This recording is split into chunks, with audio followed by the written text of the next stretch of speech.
recording to the cloud, and closed captioning is on. All right, looks like we're good. So stop me if we're not. So good morning, everybody. It is 10:08 on February 10th, 2022, and this is the Texas State Board of Examiners of Psychologists meeting coming to order. And I'm going to ask Ms. Moore to call the roll. Mr. Adler, Present. Dr. Becker, Present. and Mr. Balamovich, Mr. Bridges, Present. Dr. Calhoun, And by who's sharing a screen right now? Something happened on my deal here. I'm not supposed to share here. No, huh? Stop share. Sorry. There we go. Apologize. I was trying to get it where everybody's on the main screen. Dr. Cartwright, Present. Dr. Landon, Dr. Singh, Present. and Mr. Zagoras. Here. Very good. Since we have a quorum, we'll go ahead and begin. I guess we can start with public comment, be limited to 3 minutes per individual. Who's our timekeeper today? Mr. Hyde? Mr. Hyde will give you I believe it's a 1 minute. He'll give you a 1 minute visual and a 30-second audible. And if you could keep it under 3 minutes, we would all greatly appreciate it.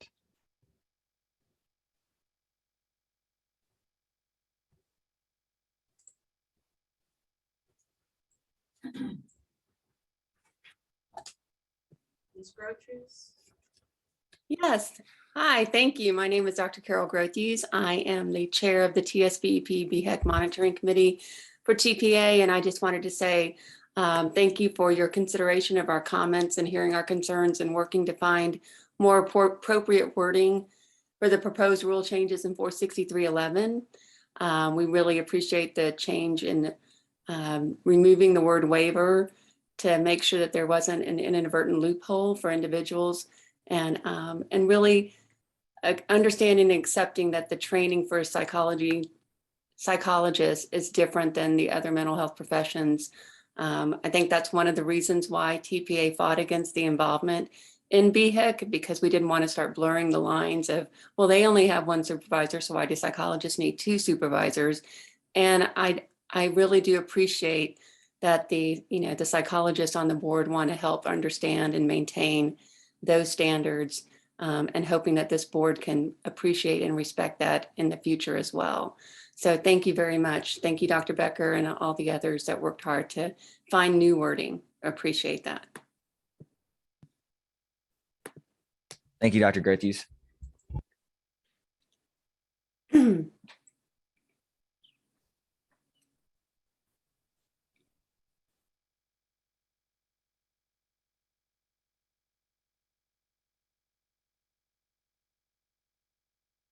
Oh, hang on, sorry. There you go.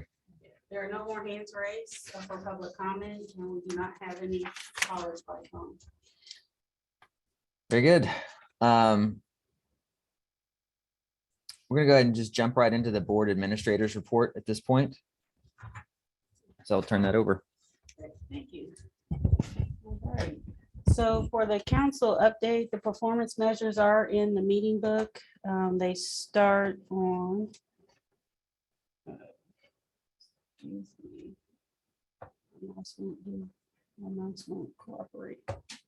There we go. I started on page 5 of the meeting book. So if you have any questions or comments there, it's pretty straightforward. At the February 1st meeting, the council did return 463.12 temporary license rule back to the board for discussion. So we're going to send that to the Rules Committee to kind of look at those comments and then bring it back to the full board. Okay. For our SIPAC, now there are 28 inactive and effective states in the compact. As far as Texas members, we have 574 members that have the e-passport credential, and 33 Texans have the temporary authorization to practice. For ASPPB, their mid-year conference will be in person in New Orleans on April 21st to the 24th. And they are sent out a notice for call for presenters for this mid-year meeting. So if anyone's interested in presenting at that meeting, just reference the email that I sent you earlier last week. We do need to send a member of the board to the meeting. So were any board members planning on attending that mid-year meeting?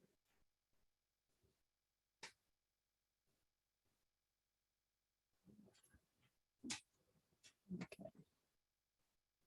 So, We need either a board member or staff to go, because it's an organization of which we're a voting member of. So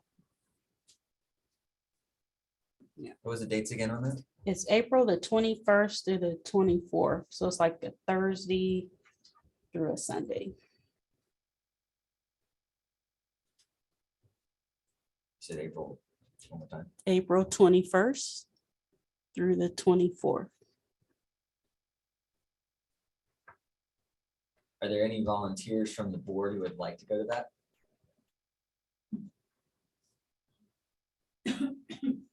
Where is it? In New Orleans.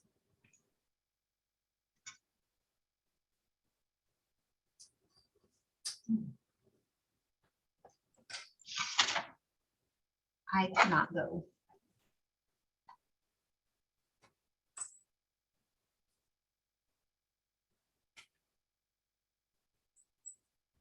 I would. Are you still needing a volunteer to go to New Orleans? Yes. Yes. Yeah, we need somebody. let me add one more. Oh, go ahead.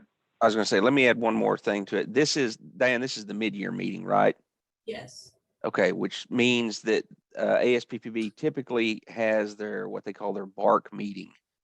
I think it's just before the mid-year meeting every year, which is the board administrators. They actually go a day before the meeting starts, and they have it's kind of a special meeting for the board administrator. So you've got the option. You can send Diane if none of y'all schedules will allow it, or if none of you want to go to it.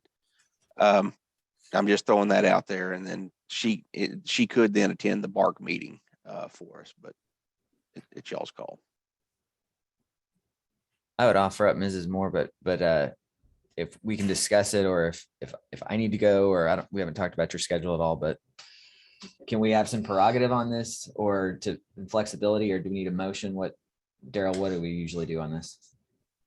Usually there's a motion to send somebody on behalf of the board, is how it's been done in the past. Pre-BHEC days, I always went, and then sometimes a board member went, sometimes they didn't. But I usually attended the mid-year meeting, because that's where the BARC meeting occurs. May I make a motion to send Diane Moore to the meeting so that she can attend the administrator's part as well as the meeting?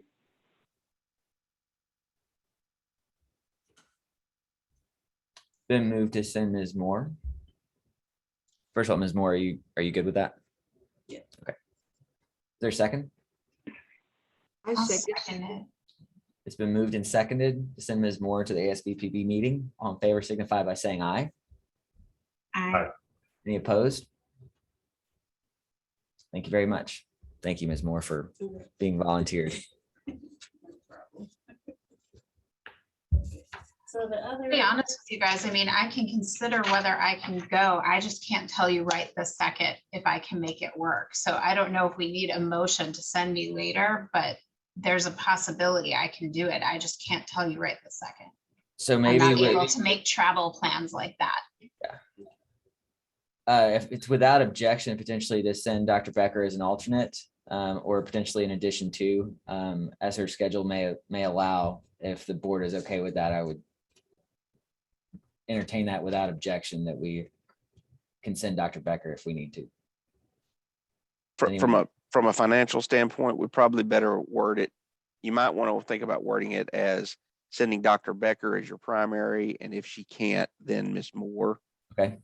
From a financial standpoint, we probably need to stick to just sending one person right now until we get that SOA issue cleared up. That could impact our travel budget. Yep. That's a good point. Do we need to rescind the prior motion and? Yeah, just make a motion Yeah, to, motion, it would be a motion to reconsider, and then without objection, if there's a motion to reconsider, I would entertain that.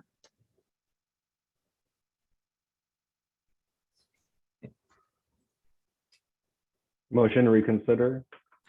Okay, without objection, we're going to reconsider the previous vote. So the motion that I've heard is that we would send Dr. Becker and then Ms. Moore as an alternate. Am I getting that right? So moved. Been moved, second. Second. All in favor signify by aye. Aye. Aye. Any opposed? all right. All right, thank you, guys. Thank you for that cleanup. And thank you, Dr. Becker. So the last thing under my report is speaking on the guidelines for the practice of telepsychology. This will be on page 29 of the meeting book. Our current guidelines are listed here with, and it's highlighted here, the language as far as the electronic means to deliver psychology services as an emerging area as set forth under the Council Rule 465.9E. I guess the discussion is, since telehealth or telepsychology has been kind of like the main things that we're doing with the pandemic and so forth, does the board still consider this an emerging area of practice? I'll tell you what brought this up. I'm the reason that this is on the committee or before you today. The MFT board has basically adopted what y'all have done here, or they're doing something very similar. They saw what you had and they're doing something similar. And I got to looking at what they were doing, and I'm like, do we really still consider this to be an emerging area? It seems like it's kind of matured. But anyway, so that's up. Y'all need to make the decision. Do you still consider this an emerging area? If not, we need to make some changes to these guidelines. Is that a discussion kind of at the rules committee level to develop something to adjust this, Daryl? You could, yeah. If y'all want to pitch it to rules, let them. Yeah, I don't think Deal with that it. this is I mean, with the pandemic, I mean, it's everything these days. So yeah, I agree with you. It's not quite emerging anymore. It's maturing and it's developing and maturing. Some of the It areas does.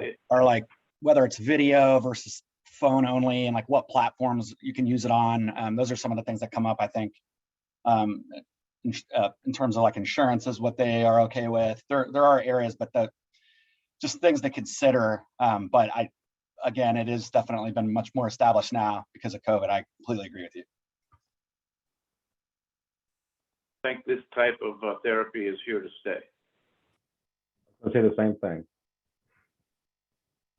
I agree. I think that the challenge and what makes it emerging is that we don't have a ton of, I guess, complete regulation around how adopted it is from the standpoint of acceptability and reimbursability. And so that piece hasn't been fully established. So the emerging part is how recognized it is as being equivalent and being fully established. So in that piece, I don't know until we cannot, I don't know that we have the ability to not call it emerging until it is fully recognized around us as being completely here and established. Am I wrong in that thinking? But how is that measurable? I agree with Dr. Becker, because we're not training students yet at the academic level to do this kind of therapy. We don't have courses, we don't have formal training until it becomes part of the curriculum. And I think it is emerging.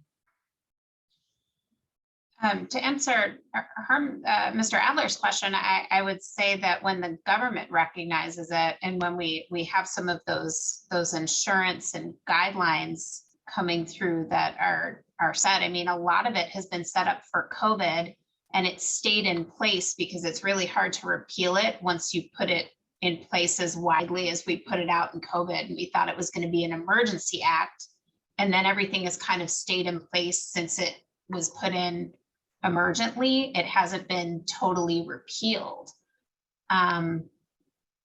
Maybe I'm wrong in being really binary in my thinking, but I'm finding that some of the laws and kind of the reimbursement stuff around, and I'm in a big administration, so maybe some of the folks who are in the private sector can speak to this, but I feel like some of the things, some of the standards that are set up right now around what is and isn't recognized in the tele realm are moving and emerging, in that they're not clearly recognized at the state level or the national level. And that's sort of the piece of this that's emerging. So to Dr. Singh's point, what we're teaching, we're sort of teaching it at the internship and the postdoctoral level from a psychology standpoint. It's integrated in the clinical practice because you integrate it into clinical practice or you die. That's where the world is with mental health right now. If you're not doing some form of tele, it's really hard to survive right now. So I agree in that standpoint, but. Well, in terms of the private practice you mentioned, Dr. Becker, I was previously in private practice before my current position. And it was no problem, insurance reimbursement, I saw everybody therapy, through telehealth. So that's a little bit of insight from my end. And there have been some modifiers now that they've added that, allow you to do it and allow you to code it as such. But again, even like from a supervision standpoint, is that allowed to be done for someone in person via telemedicine? Those are things that are emerging as well in terms of where we're going to go with that. Things like, for instance, in a nursing home, how about the supervision of a psychologist over like an LPC or LCSW? Those are all things I think like it's being done by telemedicine right now, but will that, hopefully it doesn't revert back, but those are just areas that I think are open right now still to where it's going to go, and if things are going to go back to the way, in any way whatsoever, the way they were. I think when I look at these 7 points here that are put together, and I just think about in my own life and in my own family, I live in Waxahachie, and it's, getting to seek, services. There's a high concentration in Dallas and Fort Worth, but depending on where I might be, that's an hour drive, depending on where it is. And when you deal with these things, I think about like number 7, lack of confidentiality and privacy. We've read stories about, breaches on Zoom where private chats become public chats, or someone hacks into it. And you think about the things that are the kind of information that's being exchanged between practitioner and patient in these settings. There definitely should be very good guardrails on, confidentiality and privacy. And also just understanding, again, everyone's well aware I'm not a psychologist, but understanding that so much of communication is nonverbal, both in body language and tone, that many times is lost over electronic mediums, and understanding like the limitations. So I think everybody's learned a lot through COVID. I forget who said, I think everyone's kind of said it, this isn't going away in terms of telehealth. I do think that we ought to be looking at this. And just a reminder, these are guidelines. These are not rules we're talking about here. This is strictly unenforceable guidelines meant to help keep people out of the ditch. It's kind of, is it kind of safe harbor? Yeah, safe harbor practices, best practices, if you Yeah. will. Also, I do believe that removing the emerging title legitimizes it. It says that this is not just something that somebody is, fooling around with. So it is a serious change in the way we deliver stuff. So I believe that by legitimizing it is when we do get to put rules on there. Dr. Becker rightly said that we didn't have any insurance requirements, what criteria you have for billing and all that. I would expect first, we're going to have to come up with our stuff. And then once the insurance companies realize that they're going to be getting some code number for telehealth, they're going to start coming up with the actual guidelines that they accept and don't accept. But I think the first step would be getting rid of the emerging label. If I may, sorry. I just wanted to say that there are codes specific for billing for mental health and teletherapy sessions. Specific, they maintain and the regular billing codes are in place. However, there is a modifier that's added to that code for teletherapy.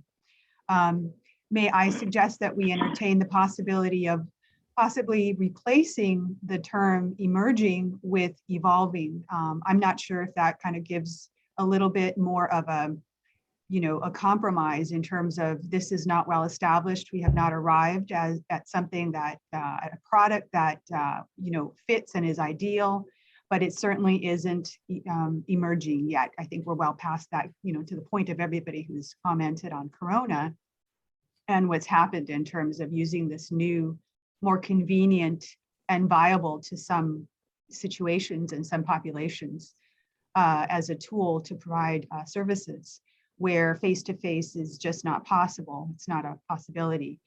In terms of, guidelines and security, I think that, when all of this was just emerging, the Corona, situation, and everybody was trying to use what was at hand. Unfortunately, we didn't have, what we have now, and I suspect we won't have what we will have at some point. But I know as a provider who does do teletherapy, there are platforms that have been specifically developed under the general umbrella of telemedicine that have some very good encryption and use very good confidentiality. Of course, nothing is 100%, but I think that, as with all technology, everything is vulnerable to some sort of hacking or interference manipulation, if you will. So these tools do exist out there. I think what we can do is perhaps, in guidelines, offer some parameters as to what is ideal and what is just at this point in our knowledge, most of us should know there are much better products available, and the use of those that are available and don't offer any sort of security are not really options for us as practitioners. Mr. Spinks, it sounds like you have some consensus here to take a look at these. Yeah. Do we want to? I've already tinkered with it some. I just didn't put it in y'all's board packet. But do we want to kick this to the rules committee for y'all to? So is the ask, Daryl, to set up rules around the practice of telepsychology in the state of Texas? No, we already have rules governing all this. Okay. The rules are there. There's actually a lot of state law already recognizing telehealth. It's referred to telehealth in state law, not telepsychology. But there's a plethora of law out there, both in our rules and in statutes that deal with this. So really what we're doing here is just kind of creating a set of guidelines just to kind of remind everybody, look, if you're going to do it, you need to be aware of these rules that govern your behavior. You need to be aware of these best practices that APA has published. If you follow all this stuff, chances are you're going to, it's very unlikely that you're going to get in trouble. It is really the purpose behind this. This document was actually created back in the days when this was a brand new thing, back in Skype days, when Skype first rolled out. That's how old this stuff is. So we took a look at it, I don't know, 4 or 5 years ago, maybe 5 or 6 years ago. And nobody's touched it since then. Well, there's a lot changed since then. So, Okay, so we're just looking for an update, given that there is much more widespread use of this now, and considering what else besides sort of these several broad categories or general guidelines of practice do we need to kind of throw in here that might be really helpful? You can, yeah. The part that struck me when I read it is really the part it's outdated, is that use of the term emerging. I'm like, this is a matured methodology. It is not emerging anymore. And it really, we have this rule that deals with how you practice with an emerging technique. I'm like, I don't know that it's really wise to still be calling this emerging and pointing people to that rule, because this is a very well-established methodology now. I don't know. It's outdated. It's antiquated, and it needs to be updated. If y'all want to tinker with the rest of it, that's something we can look at. Y'all can look at and do. The rest of it, nothing else in it had really gave me any heartburn, because I think the rest of it's okay, but maybe it does need to be updated. Just that emerging part. This was written. Oh, go ahead, Dr. Sting. What about Dr. Lambden's idea of changing emerging to evolving or developing? Because it's not. I disagree that it's well established yet. It's more or less people are learning on their own as they get into it. But there's a lot of stuff just besides that. Confidentiality can be violated being online. That confidentiality can be violated it happening at home while your family members are maybe hearing what's going on and so forth. And so there's a lot more to it. And I think to consider it already well established, maybe jumping ahead of ourselves for this. So what about Dr. Lambden's idea? I mean, I think you could, I think if you want to use the word evolving, that's fine. Yeah. I mean, we're still going to have to make some changes, because evolving, you're still citing to a rule that speaks to an emerging area, and that's going to be problematic. If you're now saying, well, it's an evolving area, I mean, isn't every area always evolving? Y'all don't stay static. I see this as something that was written in its infancy, and this is telehealth is at least into adolescence and voting age, but yeah, it's still developing and changing, but it's not in its infancy. And that's when this seems to have been written. I think, I think the technology itself perhaps is not emerging. I think the applicability of the use of this technology in this context is emerging, is not well established. We're not really here at the end point. I think we're still trying to figure out, some guidelines about best practices, just like we mentioned here, about how to apply this particular technology in the use of psychotherapy and treatment.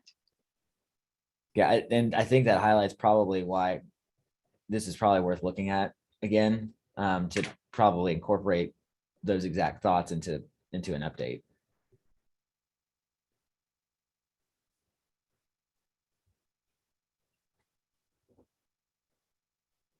Daryl, do you need a motion on this, or is this suffice enough to get us started? No, I mean, I just need to know, do y'all want to take it to Rules Committee? Is that how you want to do it? Or you want to set up a special ad hoc to look at this? How you want to handle it? It's not really a rule, but I mean, this is guidelines. It seems like the Rules Committee could bring back something. It would be a logical place for this to go. It's the most appropriate standing committee we have. I'll Yeah. Say that.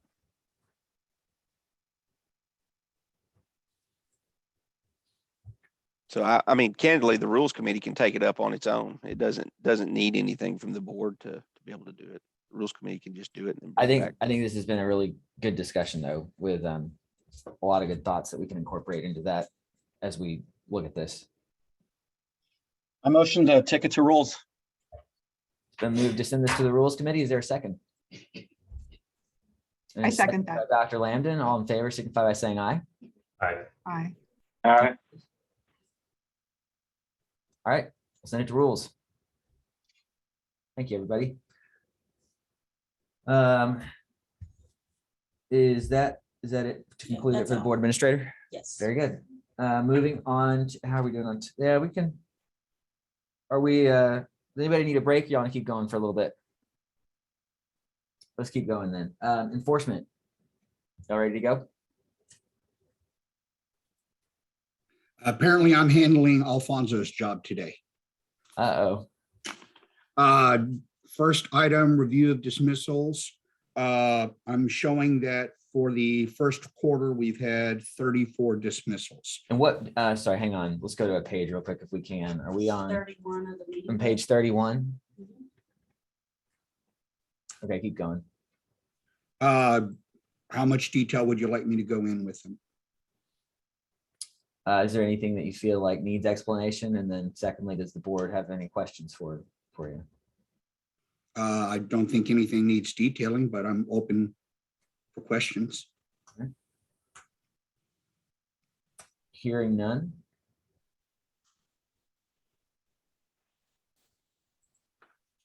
Move on to the status report. Yes, sir. For the fourth quarter, we had 634 pending complaints. We are now down to 579 for this quarter. John, you might want to mention that for psychology, it's 68. And breaking that down, there are 68 for psychology. Shall I go into detail for the others? No, we don't want to bore everybody with everybody else's problems. Keep on going.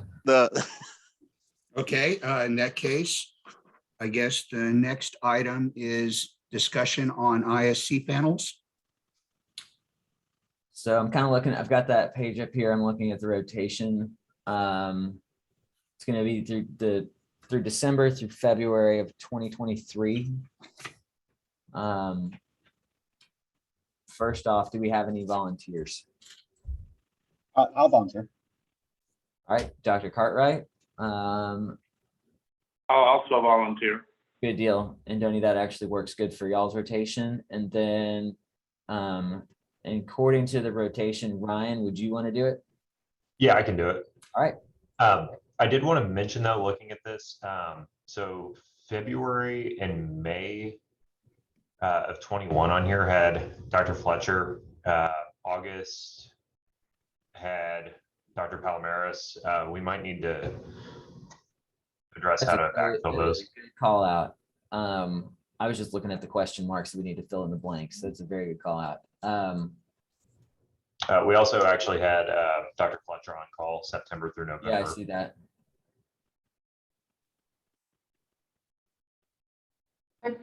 Weren't those for 2021? Yeah, right. Yeah, for coming up in the months Okay, ahead. I was gonna say, because we took care of that last time. Because I Gotcha. took those slots for them. Okay, then we just need Apologies, don't mind me. I felt like we had a talk about this. Yeah, okay. All good. We need to get that updated then. So Dr. Becker, which ones were you filling in for? All of those? No, no, those were for 2021. We don't have any that are, Oh my gosh, it's 2022. fixed them at the last meeting. Yeah, okay, so Ryan was just looking at last year. We're good to go. I can't read apparently. I can't either. Okay. I'm looking at it He's too. just, Don't feel he's bad. just stuck in 2021. We're into 2022 now. And that has been, We're okay, good to so go. it's all been updated. We're good. Good job, everybody. Good job, team. Okay.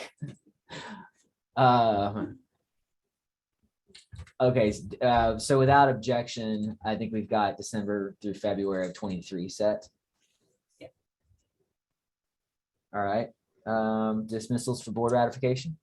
There are none. All right. Okay. Do we need to go over agreed orders? There was one done by Director Spinks. Does anyone have any questions on it? That starts on page 34 of the meeting book. Page 34.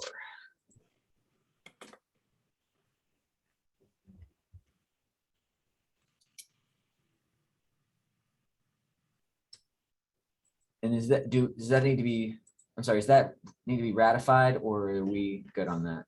We're good on it. It was ratified by Director Spinks. Okay, gotcha. Any questions from the board?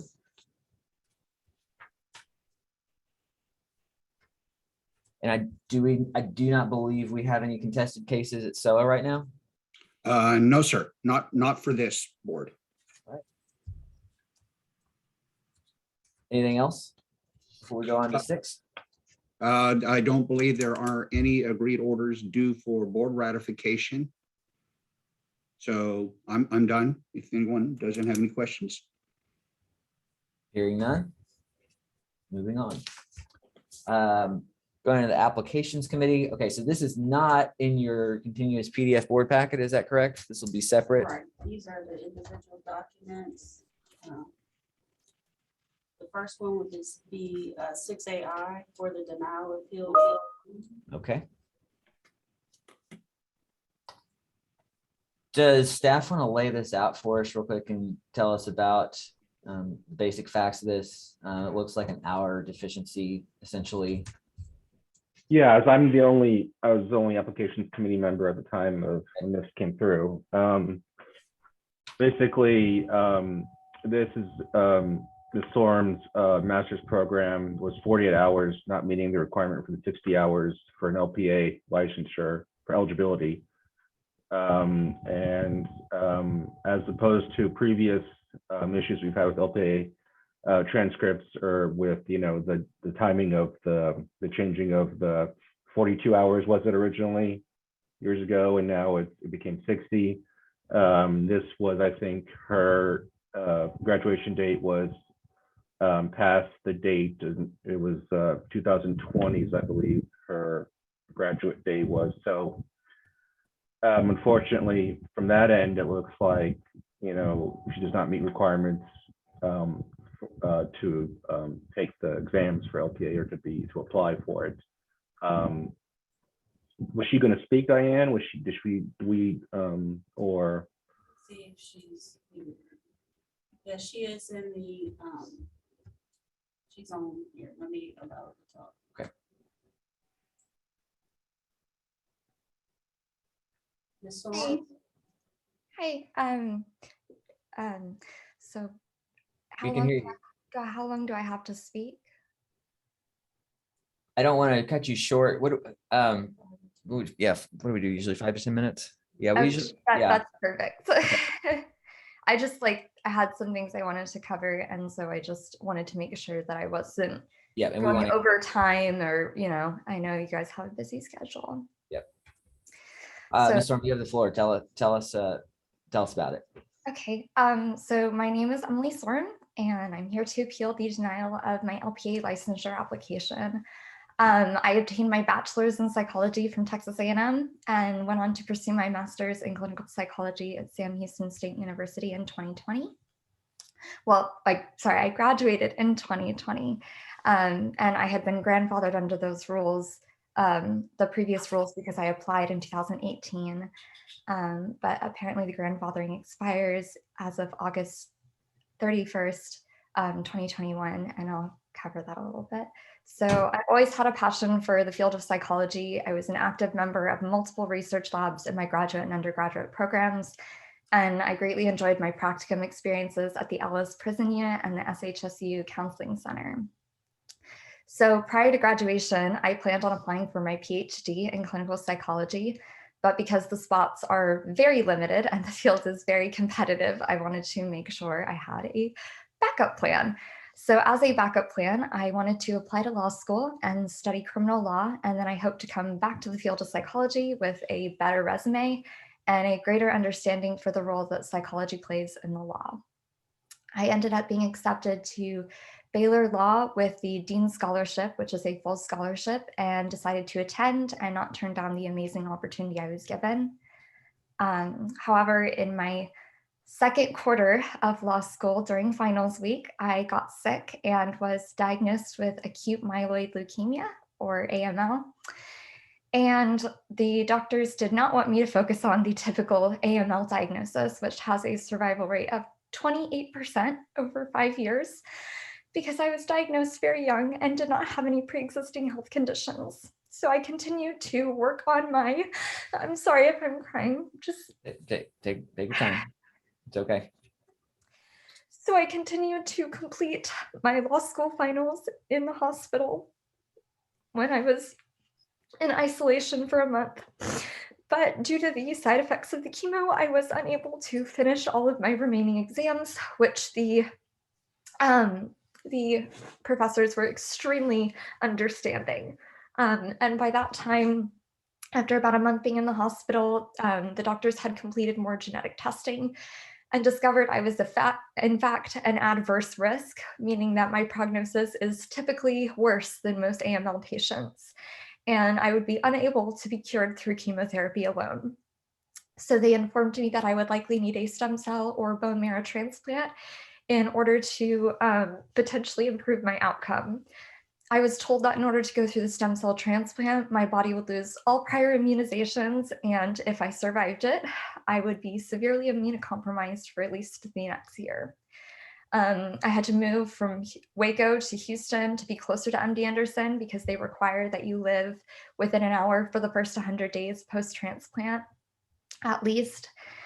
And I was instructed by my doctors, I have a note in the supplemental materials by my stem cell doctor that I should not continue with work or school for the next year because I would not be in a good position health-wise to do so.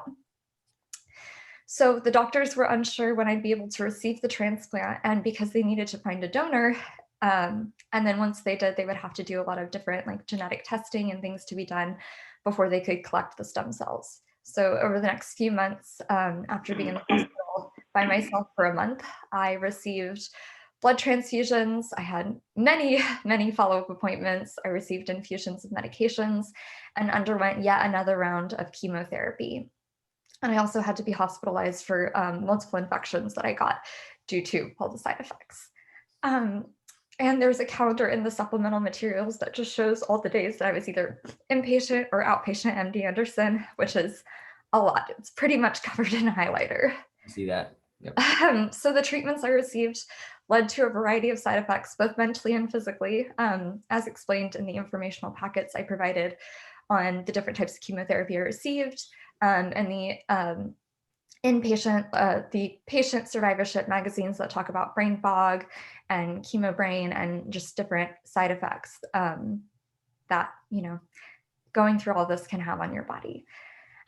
So as soon as I was diagnosed, I wanted to go ahead and complete my LP licensure to work in the field of psychology and be able to provide for my family while focusing on my health. But I was unaware of the August 31st deadline. And once I knew how hard chemotherapy and the stem cell transplant were on my body, I knew I would have to delay applying until at least 100 days post-transplant, because 100 days is when you no longer need a full-time caretaker, because it tends to be really hard on your body. And you have to have a 24/7 caretaker with you for at least the first 100 days. But I was a little overly excited, and I tried to contact the board and start the process September 30th, the week before my 100 days had passed, despite side effects that I had still been experiencing, only to find out I missed the deadline by a little under a month, and that my degree was now useless because I would no longer be able to go back to finish the hours to make it to the new requirements of 60 hours, and that I would not be able to obtain my LPA with the hours that I had. I have never been a student who's missed a deadline. I was the student who planned out every detail and was early and ahead of every deadline. Sorry. I have fought adversity being a single parent in graduate school and graduated with a 4.0. I even proposed my thesis days after getting a tonsil and adenoidectomy. And I took the MSAT with mono and was able to score high enough to gain a full scholarship to one of the top 50 law schools. I also completed my master's, started law school, and underwent cancer treatment in the middle of a pandemic. I included 2 character references in my supplemental materials that were written by 2 of the people I had the pleasure of working under in graduate school to hopefully emphasize the kind of student and supervisee that I was. I understand that a deadline was missed, but I hope that you can see the extraordinary circumstances that this occurred under, and that despite receiving a denial, I have done everything in my power to prove to the board that I would very much like an opportunity to work towards my LPA licensure. And that's all I have to say. Thank you, Ms. Soren. Appreciate you being here today, and appreciate the thought that went into the information that you gave us, both in writing and now as well. So thank you very much. You're welcome. All right. Put it back to discussion on the board. What do we want to do here?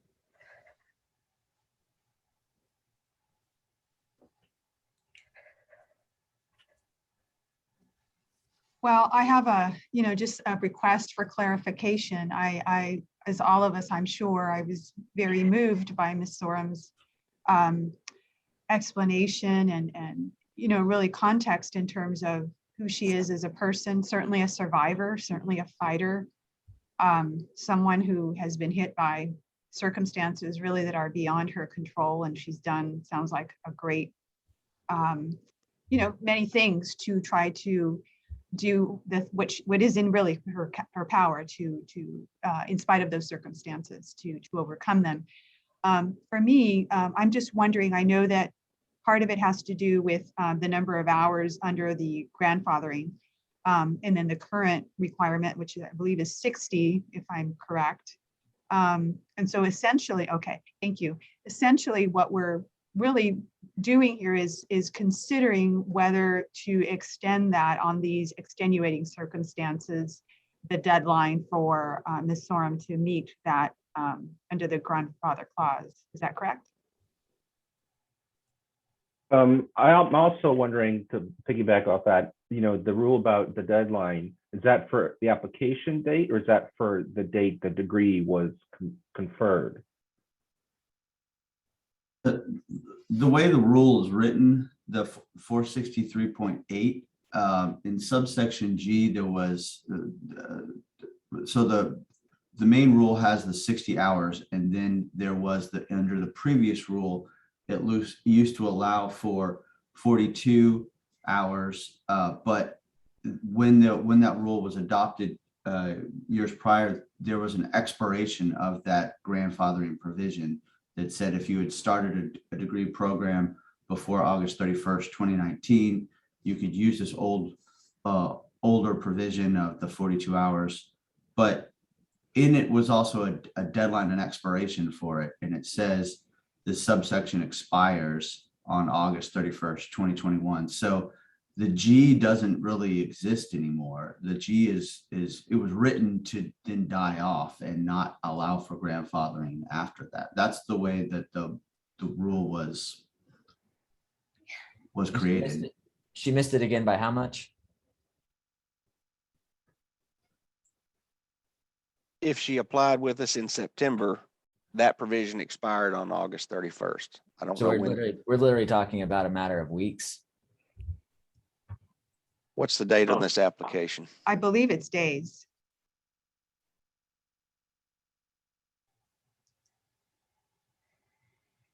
She applied in September. Okay, yeah. Less than a month. We're not looking at an irresponsible individual here. We're looking at somebody who could have died. I think as a board, we need to walk in this lady's moccasins and realize that she forgot. She let a date pass. While that's really important, I think we need to give the lady a break. I don't believe that she's going to be late to her therapy appointments. I don't believe it's going to take her a month to get out of psychological eval. I think this is a happenstance regarding her mental state and her medical stuff. I mean, I haven't ever had chemo, thank God, but I know people that have, and they're not the same people. Let me let me be an unwanted reminder of something. There is no mechanism for y'all to waive. This is the exact same type of situation that came up with the Stanley case, where you have no mechanism. You've got a rule that has very clear boundaries on it, and you don't have a way to get around that that I know of. Now, this is something we talked about at Rules Committee. Did we want to create some kind of mechanism like this for the LPAs? And that idea obviously died there. It didn't come to y'all. So I don't know. To me, this highlights a need. Y'all need to take a look at that rule. If y'all don't like this kind of an outcome, this is now like the second time that this has happened on this LPA rule. If y'all don't like this kind of an outcome, then you need to take another look at that rule. Daryl, so help me to understand this. I'm not sure if I'm the only one that has this kind of needs this clarification. So it is my understanding that we are not necessarily waiving, and I don't know if you consider this splitting hairs. What we're doing is we are allowing the an extension of a deadline that was missed due to brain fog and due to the effects of chemotherapy. And brain fog is not just, oh, I was feeling a little cloudy. It is really, the effects of,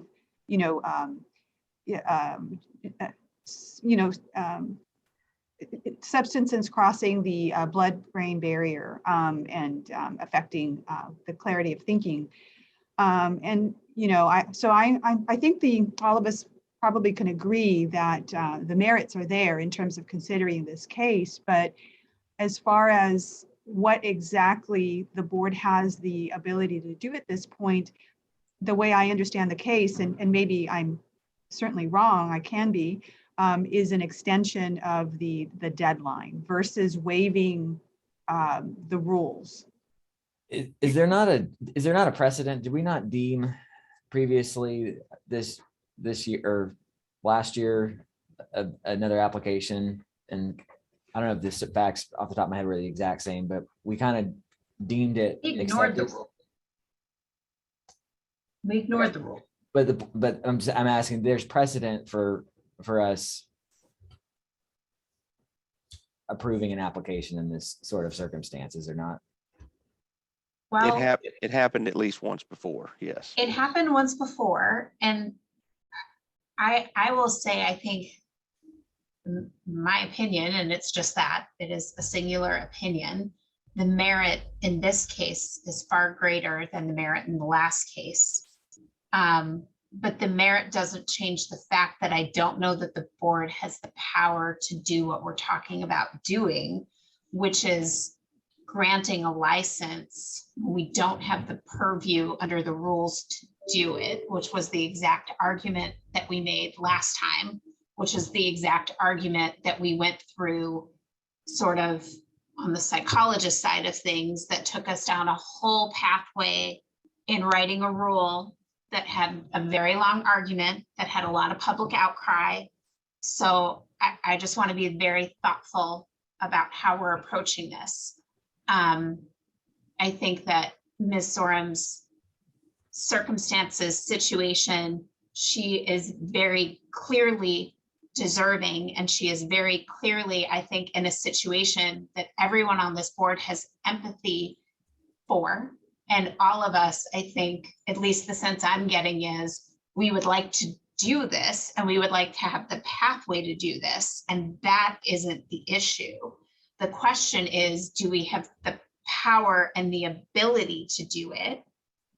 And that is a question that I'm not certain that I know how to answer. And this is where I feel somewhat bound by law, in that I would love to say, let's give this person a license, which I feel like is what we did last time.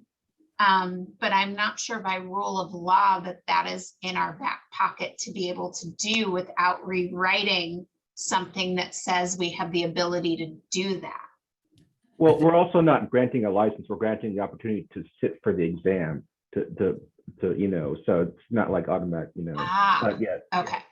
we're simply allowing her to take the triple P, by approving her application. That's what we're saying. Right, Daryl? I have a clarification. You are, Dr. Singh. you are approving her to sit for the exam, but if you say we're going to accept your degree, which is what you're doing here, you're actually saying we're going to accept your degree. It's a qualifying degree, therefore you're allowed to sit for the exam. You won't revisit this issue again. You've basically said, okay, we're going to kind of wink, wink, nod, nod. We'll count that as a degree that it met under the old standards. It just doesn't meet under the current standards, but we'll let it go this time. So it is a little bit of a wink and a nod, is what we're doing. Dr. Singh? Sometimes there is a consideration if the person on what date they mailed the application. Would you be able to give me when she mailed the application, number of days between 31st August and when she mailed the application? I don't have that here, Dr. Singh. I'll see if I can.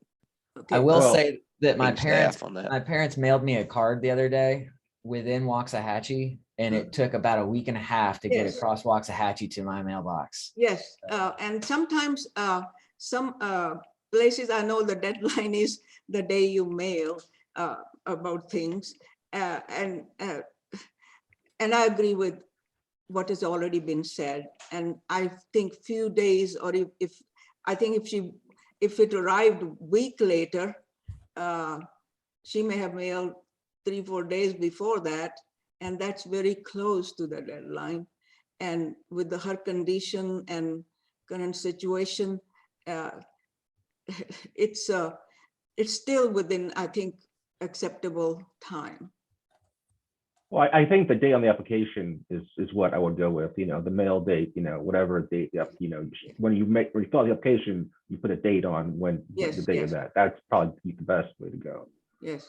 And not to mention, the documentation of how many days she was out of commission. If we just factor that in, that's pretty, there's evidence. We all read it. We looked at,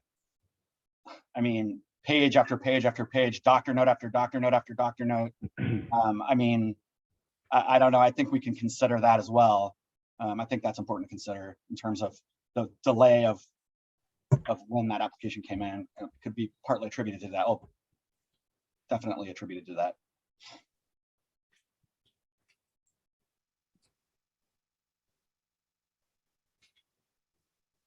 What can we do? I would entertain, we're gonna have to make a decision on this. And if we can keep, there's definitely plenty to discuss here, but anyone can make a motion at any time to take action on this. I think that as a board, we get the tough calls, the tough judgment calls.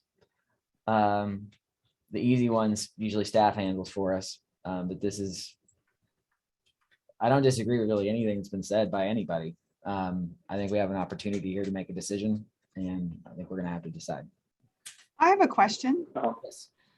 So I wondered, does anybody know Ms. Soren's plans in terms of, what she would like to do in the long term? Is her wish to obtain a LPA, license and remain there throughout her career, or is this, kind of a stepping stone to perhaps another goal? Because I know that obviously she mentioned her law degree and the interruption of that education. So I'm not quite sure, and that I think is helpful as well. If, for example, hypothetically speaking, if her goal is to, continue to obtain an education in this particular, career, and maybe at some point, I'm not sure, maybe be a psychologist or another sort of degree, MFT or what have you. it's helpful because, I mean, eventually, you know, she would have to, she would have to obtain that education. It kind of helps us, I think, you put all sorts of things in context. I'm not disagreeing in any way with what anybody has said, myself included. It just, I think, gives us more information to consider. Dr. Singh? I think she said that she's single mother and this is her fallback plan to get an LPA. And that will make her employable, more employable while she was pursuing her degree. Also, I wanted to mention this decision is not going to be in any way detrimental to the public. I don't see her getting this LPA and in any way the negative effect for the public. I think this is very benign situation, that few days difference of deadline. Yep. Mr. Bridges? I just wanted to point out that she is still on the line if we wanted to actually direct that question to her. Yeah, we can do that. Hey, sorry. I wanted to stay on the line in case you guys had any questions for me. But to answer your question, Dr. Lambden, I think is how you pronounce your name. Sorry, I'm not very good at pronunciations, but I think that's correct. Yes, that's correct. Okay. Well, I had originally planned on going to law school and then coming back and potentially getting a PhD. But just given my prognosis and the diagnosis and the likelihood that I'll have to get another stem cell transplant in the future and kind of be consistently going through these things, the LPA is my end goal right now. So I don't plan on proceeding with school. I think it's probably not in the best interest of my family or my health. But yes, being an LPA is the goal. Thank you. Thank you. I'm wondering if there's opportunity to think about this in sort of two parts, which is helping Ms. Soren kind of get to the next stage in her career, because I think that's what we're trying to do. And then looking at how we can visit this rule, and maybe Mr. Adler can kind of help us think through, or Mr. Zagoras, and how we can do something for the LPAs that is similar to what we just did with the psychologists. And we clearly need to figure out how to put some leniency into this in something that makes sense. Because I think that we are starting to function outside the rules and the boundaries of what we have. And I just think that if we're going to do this, we need to go about doing it in the right way. And right now it just feels like we're kind of waving our magic wand and doing this outside. It just feels uncomfortable, and we're making these judgment calls outside of what we actually have the capacity to do. And we're making sort of merit calls without any limits and boundaries. So to Daryl's point, maybe we do need to take this to the rule committee and put something in place for the LPAs to kind of talk about what is remediation, what are we reviewing, what are the aspects of this grandfather clause that we would go back and revisit. And I don't know. See, I guess the thing I think about with this grandfather clause, because it's, it's last year, like the rules have changed. And so like moving forward, do we want to open that rule up for debate and changing and lowering from the 60 hours moving forward? And I'm not sure, obviously the board would have to weigh in on that, but to me, this is a judgment call on, a matter of days. That Daryl's point's well taken, but this is literally a judgment call to me about a couple of days, and not really even about remediation. Because if it was in the mail, a week before this, we don't talk about this. This is approved and done. So I'd like to make a motion to extend the deadline by the couple of days that the chairman talked about in order for this lady to qualify. And I second. Wait, I second. wait, do Okay, we want to so- make that specifically as a motion though? Hang on just a sec. Daryl, do we, is there, is it gonna be, do we, is that a messier way of doing it by extending the deadline, or if this was gonna be moved to approve it? You're Yeah. basically wanting to accept her degree and qualify her to sit for the exam is what you're wanting to do. So That's just, what it sounds like. yeah, mostly. just say that. Just say, I move to accept the degree and approve the applicant to, assuming all other requirements are met. And I think they are, but that was the only issue. Mr. Zagouras, does that comport with what your intentions are? yes, sir. And I don't know if this is proper, but I was going to make a secondary motion on that as part of that motion to do what Daryl said, which is immediately, don't do like on the Stanley thing where we went a year on it. Let's refer it immediately to the rules, and let's look at some language so that this kind of thing can be dealt with in the future. Okay, so we can take that as a full motion. Is there a second? I second.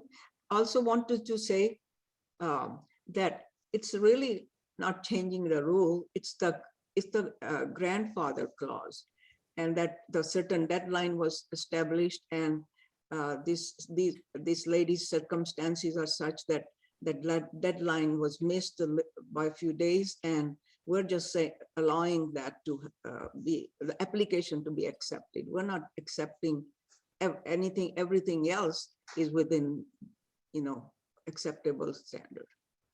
I do think we need to really, this grandfather, with LPA has come up several times. We have to nail that, like, the rules committee, we have to develop more specific language to avoid these situations in the future. The way it's been is just not, it's caused too many problems. It's been too nebulous. But the situation we're facing right now, I just don't know right now. It's hard. And I agree with Dr. Becker in terms of, if we could just change the language to like a remediation language that's reasonable in certain circumstances. All points that everyone else has made, I agree with, but I do think that would be probably the best idea for situations that arise as we go forward. We already know it's happening. It's happening in both areas, on the LPA and the LP. So I think that definitely maybe taking it to rules and looking at options as we did on the psychology portion. All right, the motion on the floor is to accept the degree and to send this to the rules committee additionally, separately and additionally, but to accept the degree. Is there any further discussion? Hearing none, go ahead and vote. All those in favor signify by saying aye. Aye. Any Aye. opposed, say no. The ayes have it. Thank you very much. Moving on. We're moving on to 6A, lowercase Roman numeral 2. Is that correct? Yes. This is over Shook. So I'm more familiar with this. Obviously this is for a psychologist applicant, so I'm going to rely on the psychologist to help me out with this. But this applicant has a PhD not in psychology per se. There's no word psychology in his PhD. He has a number of PhD courses. He has a respecialization in psychology completed, but trying to, his degree is in, Mr. Shook's degree is in, I believe, human cognition, neuroscience, something of that nature. I don't, it's not APA accredited, I assume. I don't think this meets criteria, but correct me if I'm wrong. Thank you for laying that out. Discussion. So I kind of looked at this because in the letter, I think there was a little bit of that the applicant submitted in support of his case. There was a little bit of confusion to my way of seeing things about the program and the education. And I think it was you, Mr. Adler, that just kind of stated that there was a PhD that was earned, but not in psychology. It was, oh gosh, it was a PhD in behavior cognition and neuroscience, obtained in the spring of 2015 after a year in that PhD program. The master's was obtained in 2014.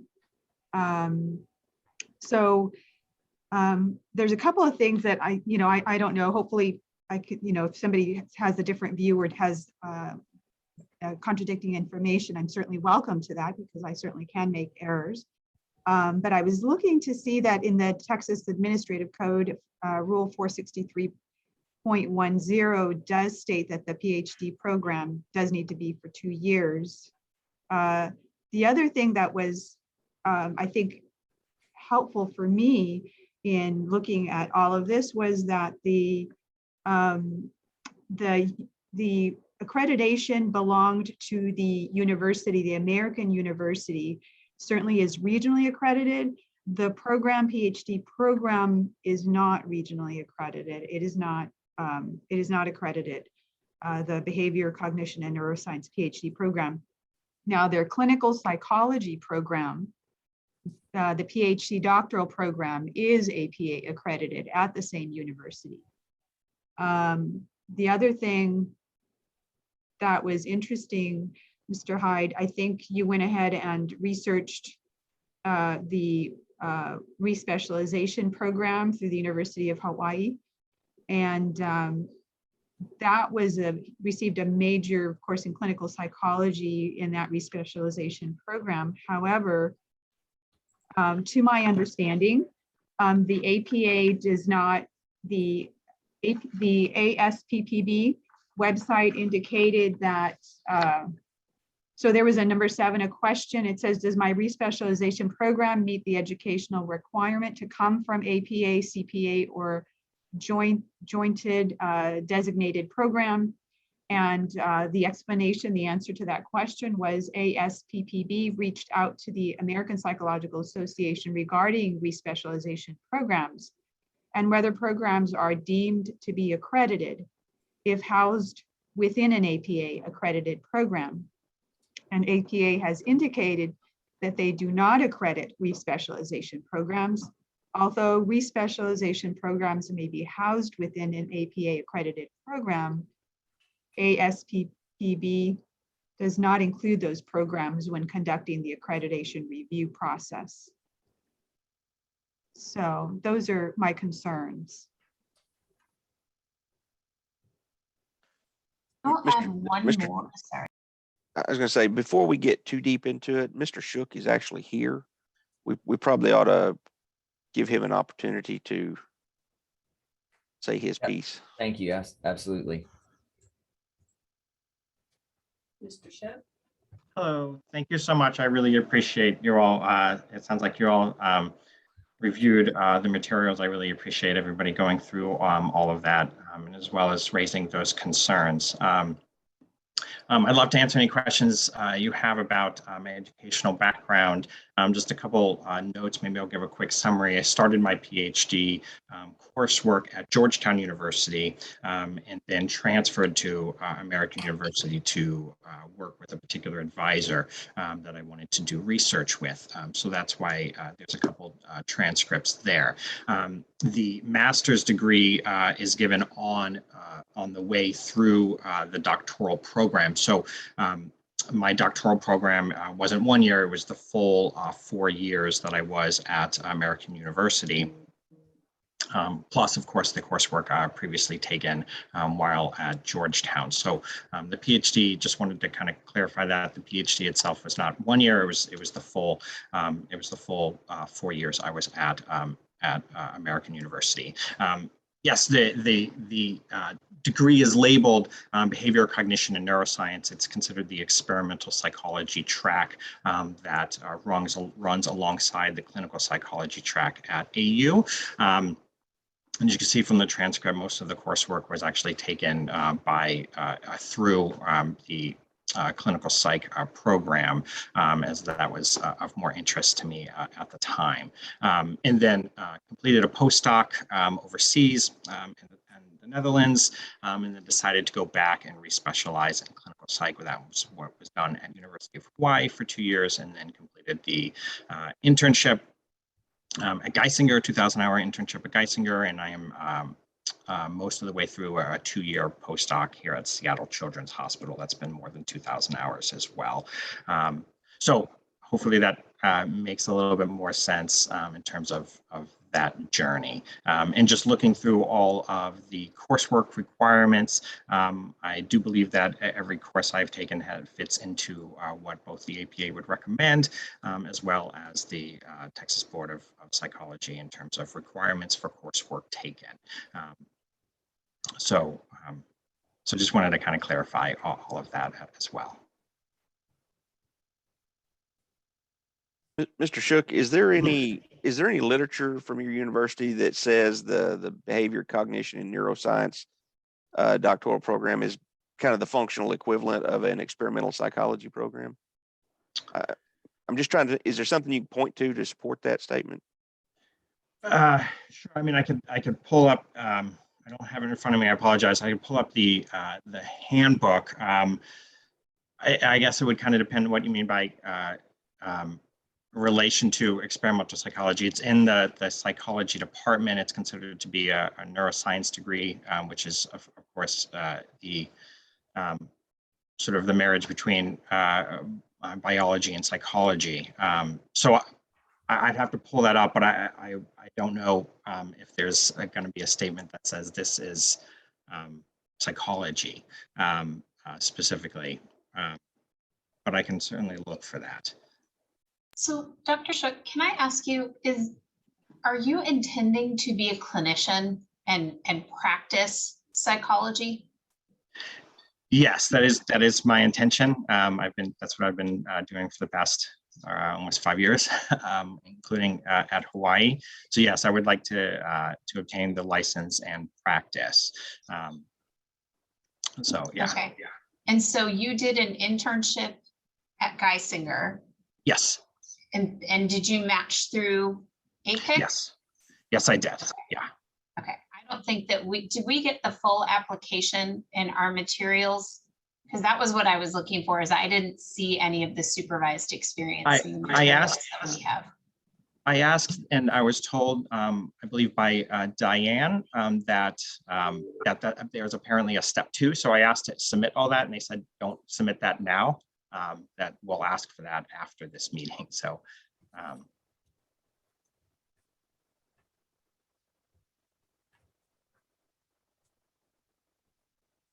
yeah, we don't look at the supervised experience in the step 1 when we're step 1. Yeah. Okay. Got it. All right. But if it wasn't an APIC internship, then it would have met all the APA standards, right? Or am I? Yeah, it was an APA accredited internship, 2,000 hours. Internship would, but that doesn't necessarily mean that the training would. Right. Yeah, the accreditation of programs and internships is 2 different things. So.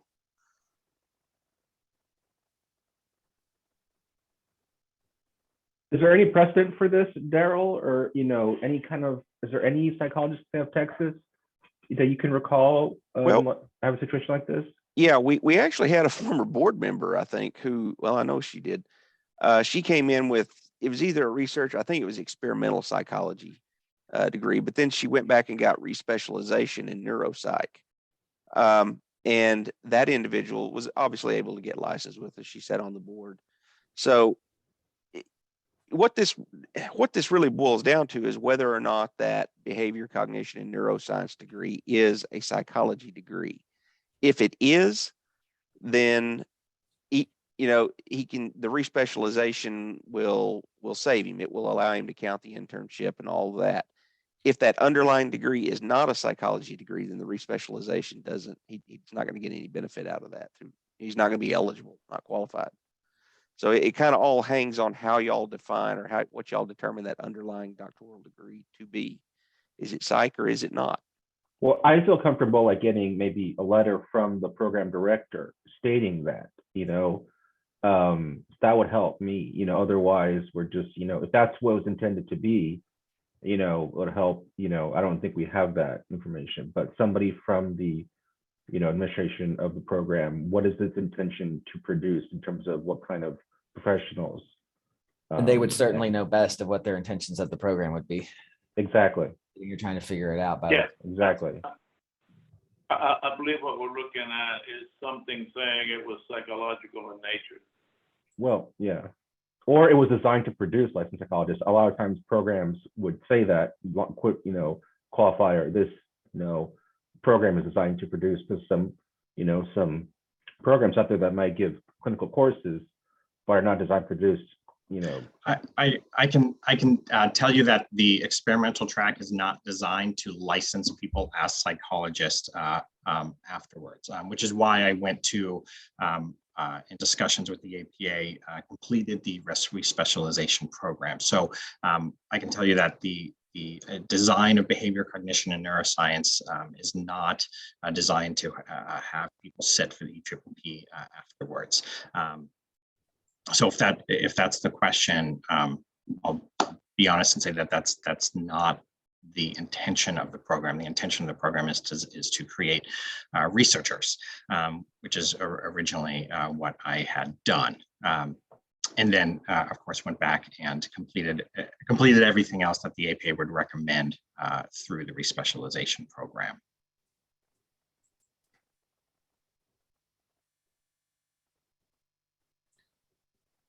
Any other questions for Dr. Shook?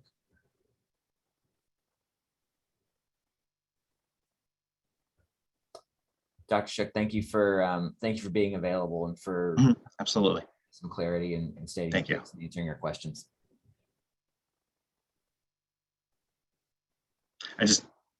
If I'm still allowed to speak, I just kind of wanted to add, I had added that part at the end for the specific language of the APA that they do recommend those who have completed respecialization to be sort of given accorded due recognition of their additional education and experience. This is what the APA recommends for those who have already completed PhDs in similar areas, which I believe behavior, cognition, and neuroscience is certainly a part of psychology. That the respecialization program is their recommendation for candidates who are changing careers, which is what I have done, as opposed to, of course, re-entering and completing a second PhD. And that's there in the APA language of what they recommend. Thank you. Thank you very much.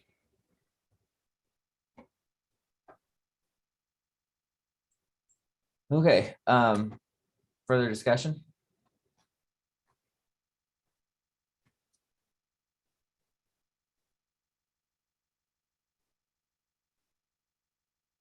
Not everybody at once.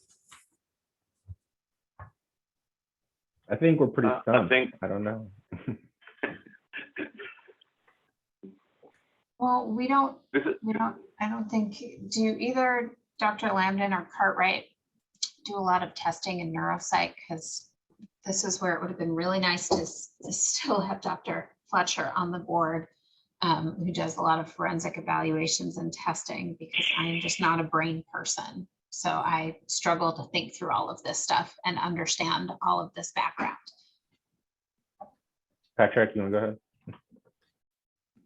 I mean, the key is going to be all the assessment courses that you would need, the clinical and assessment, and then obviously the counseling aspects of that. And I just can't really tell based on, mean, the original program, it looked like it was more like neuroscience.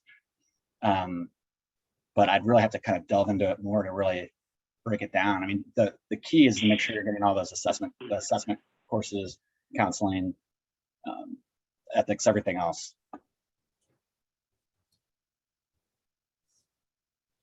mean, I tend to agree with Dr. Cartwright and what he's saying. I think that there's certainly a lot of education here, and I think that's, wonderful. I think our part is to certainly see if the education in the field of psychology is enough really to provide a good foundation for those clinical skills. For example, I mean, and I know this, doesn't pertain, we're not really talking a bachelor's degree here, we're really talking about the PhD. But I think all along, I mean, the bachelor's is in physics with an additional major in psychology. So there was, and to, Dr. Shook in his explanation that, essentially it is a researcher degree. It's really not designed to produce a psychologist, but, obviously there's this 2000 postdoc in the field of, pediatric, treatment for children. So I'm not sure, and I think perhaps we might need more information at the very least to know whether or not we'd really have to get in there. And I think it's more time that we have at this moment and really look at what sort of foundation is there, and perhaps look at the program and the way the program itself is described by the university itself as far as what sort of courses, because Dr. Shook did say it was a marriage between neuroscience and psychology, the brain and psychology. So I'm not sure, I guess, is what I'm saying. Yeah, I'm kind of with you there. And I mean, the other piece would be the practicum, like the practicum experience. And I'm not sure what kind of practicum experience there was. Again, it's kind of, I really just think we'd have to really break it down and look at everything, make sure that that the requirements are met. Sounds like we need more information. I guess this is something we can bring. Daryl, what do we need to do? Or actually, I saw Mr. Hyde raising his hand a minute ago. I was just going to provide a little bit of context for why this was coming up. Is the specific rule, and it's mirrored in the statute, requires that the applicant have a degree in psychology in order to qualify for licensure. And so when we looked at American University, they offered a clinical psychology PhD, which we wouldn't be here today if that was the track. But then there was this other degree. And that's where, when staff looked at it, we couldn't determine that whether or not this was in psychology or not. And so that's why, we brought it to you guys. I know in the past, sometimes we've looked at coursework and said, okay, there's a lot of in psychology, but I've also seen counseling degrees where they take a lot of psychology classes, but they issue a counseling degree. So the determination truly is this a counseling degree or not? And again, it wasn't something that staff felt like they could make the call on because it wasn't clear to us. So essentially, before the question that we had, the judgment call that we have to make is this a psychology degree or not? And I think what you're hearing is that the psychologists are struggling with this. Yeah. In my experience, and it's limited, most individuals who have neurosciences degrees will go back and get secondary degrees in psychology to seek a clinical licensure degree. So this is unusual. And the respecialization without a full psychology PhD or PsyD on top of it is what is confusing us, because you don't have all of the basic building blocks that we are used to seeing in the clinical education. So what I'm looking for is there a recognition of the rest of the components of what we are requiring that is in perhaps the internship and the fellowship that would meet all of the other requirements that we might need? And I don't know, but there are just fundamental things that I'm not seeing here. that I'm a little, I mean, I don't see a basic psychopathology class. Yeah, I think I'm in agreement would- with the lack of clarity, you know, I can't make this decision right now. Just Dr. one- Becker, there's a psychopathology theory and RES. I don't know what that stands for. On the Oh, American. psychopathology research, and that's psychopathology theory and research. Okay. Okay. So it is there. I just have to see, that's what I'm saying is like, we need to dig through this because there are certain aspects of this, like there is a history in systems, but it's kind of buried in the respecialization. You've got some sort of child classes there, but some of sort of the fundamental basics are there, but they're, I think I don't know. I think Mr. Adler had a good question about asking. I think it was Mr. Adler asking the school. If it was a good question, it probably was me. Yeah, of course, of course. About asking the school about what the intention of this program was. And then I guess to our council, can we just leave this pending if we want to investigate this a little bit more and come back, or what are our options here? I'd also recommend, an LPA might be a more appropriate, you know, licensure, you know, than a psychologist. I mean, I know he has a PhD, but that was my thought when I originally, as a loan applications committee member at the time. Mr. Hyde's going to tell us something. That he'll have the same problem that requires a degree in psychology, and we're not sure is this in psychology or not. So unless we're willing to say this is a psychology degree today, we could leave this pending and seek more information. And I suspect that with this training, he's looking to be trained as a neuropsychologist, which would be something else entirely as well. Yes, I think, you know, I'm reading here from the American University, the description for the program. It says our faculty members are active scientists with full equipped laboratories who provide individual mentorship throughout the program. You'll receive in-depth apprenticeship style training, work closely with faculty. Our complete program of classes, research, teaching, practica, and Grant Smith training will prepare you for an academic teaching position and to perform independent and funded research in behavioral neuroscience. Now, that doesn't mean that necessarily Dr. Shook does not have the additional you know, fundamental courses that are required to, you know, I guess in its entirety render essentially the equivalent of a degree in psychology. I think the difficulty is making that determination right now without really doing an analysis. I think Dr. Shook has his hand up. Is that right? Yeah. If y'all don't object, I wouldn't mind just hearing a quick closing from him, or if he has a question. Mr. Shook? Yes, thank you so much. I really appreciate it in the considered discussion. Yes, you're right. It's not designed to have people sit for the EPPP. In terms of coursework, it is all completed in terms of everything that the APA as well as Texas specifically would require. I wish I could share screen, as I've already laid out every single class that has been taken and where it relates to the needs from everything from professional ethics to research design to biological basis and social individual differences and everything that would be required of the core courses and all courses for an APA accredited program. Every class has been taken through both the PhD as well as the respecialization. And in fact, that's the idea of the respecialization.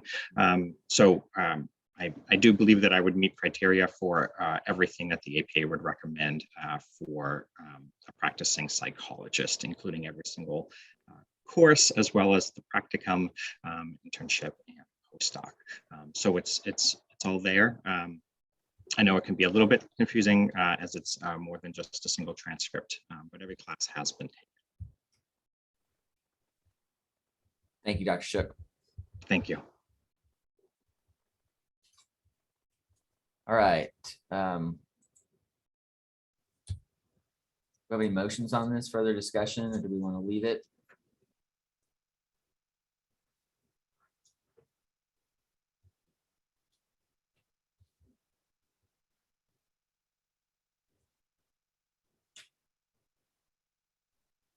do we need time to look through it like Dr. Becker suggested? I mean, do we need a motion to table it? Yeah, I would say if we can move to table it, revisit it, seek more information. And we can seek more information even outside of, you know, asking what we wanted to ask for. It doesn't have to necessarily be decided right here, right now. Or we just take no action on it. Daryl, if we just take no action on it, do you guys just sit with it while we seek more information, or do you need a motion? No, you either need to table it or you need to approve him or deny, approve the degree or deny it. All right, so we need an action, y'all. Yeah. Is it possible to ask Dr. Shook to, you know, pull, you know, the courses that we're talking about that would give it the equivalency, and then pull from the different transcripts about where each of those requirements were met, rather than all of us to kind of go through all the different transcripts? Is it possible perhaps to ask him to do that?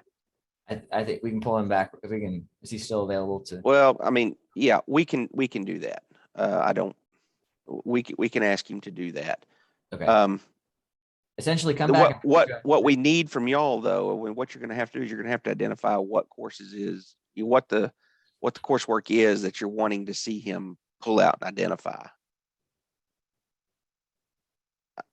I mean, I'm a little fuzzy as to what y'all are wanting him to identify.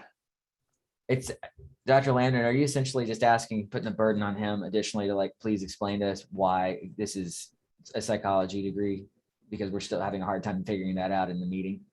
Well, yes, essentially the behavior cognition and neuroscience PhD is a related degree, but it isn't exactly what we're looking for. And so Dr. Shook has stated that he has met all of the requirements that would give him an equivalency sort of degree, but we have to go through the different, I mean, there's an ASU transcript. I mean, there's several transcripts that have to be combed through to really look and see each of the courses, really kind of the requirements for a degree and a PhD, a doctoral degree, and the required courses. And then in terms of all the information that we were given, which transcripts meet which courses. Yep. Mr. Hyde? I just want to try to focus that what the requirement in the rule and the statute says is a doctoral degree in psychology. So the LSSP rule is the only one that I'll call Frankensteining, where you can do an X amount of hours, and if you don't have enough, go get some more after you've graduated and add those to meet your 60. The LP licensing rule, as well as the LPA licensing rule, say you have to have a degree, and we're going to look at that degree and determine if that degree is in psychology and meets the requirements of the rule. So the respecialization would be after you get the doctoral degree, and then you could meet those deficiencies like the lack of internship after the doctoral degree. So we're really looking at the American university degree and not the other degrees, because the rules in the statute say a degree, not a degree and then some other courses you've taken after the degree. Yeah. So the fact that he re-specialized the neuroscience degree in and of itself, by this rule, you're saying, isn't really a psychology degree? Yes, because the respecialization can count it, but the respecialization rule says after the conferral of a degree in psychology, you can then do a respecialization, which it looked like the Hawaii degree is probably what that is. So we can count that if the first degree is recognized as a psychology degree. But by some definition, if he got into that APA program for respecialization, then there is some recognition that the University of Hawaii recognized that neurosciences program as equivalent to respecialize.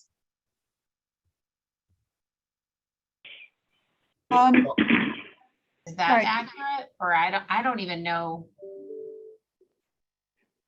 I think there's some problems, I think, in terms of all the information that that all the paths that lead to becoming a psychologist. I think probably the respecialization program at the University of Hawaii does provide a caveat about the ability to use that for licensure across every state. I think there's a disclaimer there that in some states, it won't meet the criteria for licensure. I think in essence, Mr. Hyde, what you've said, and correct me if I'm wrong, is that really what we're looking at here is for Dr. Shook to go back hypothetically to perhaps the same institution, ask for a transfer of the applicable credits into the PhD clinical psychology program, which is APA accredited, and perhaps kind of travel that way through a foundation PhD program in psychology that does qualify and meets criteria. Is that correct?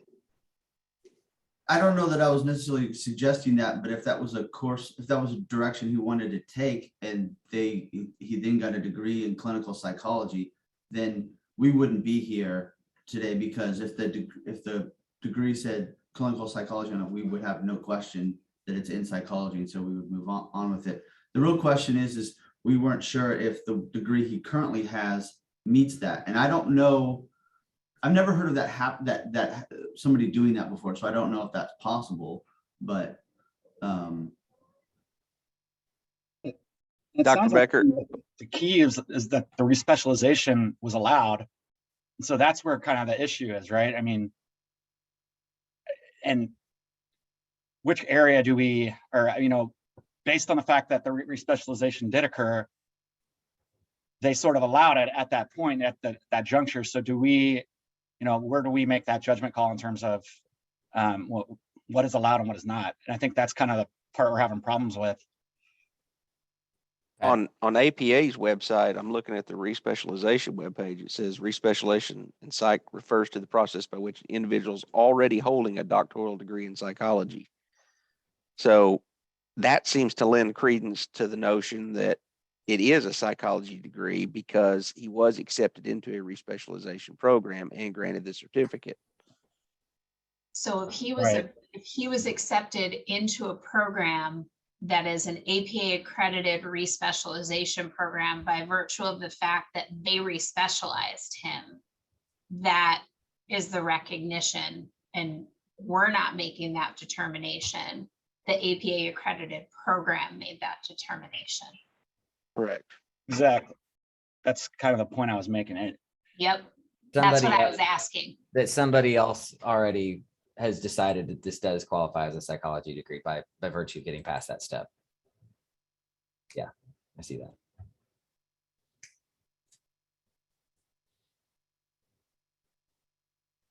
That was a very long rabbit hole.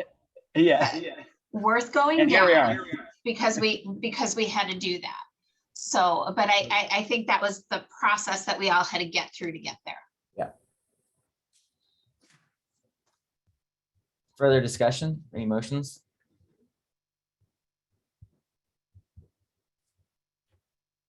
So I think that's a motion to move his application to the next step.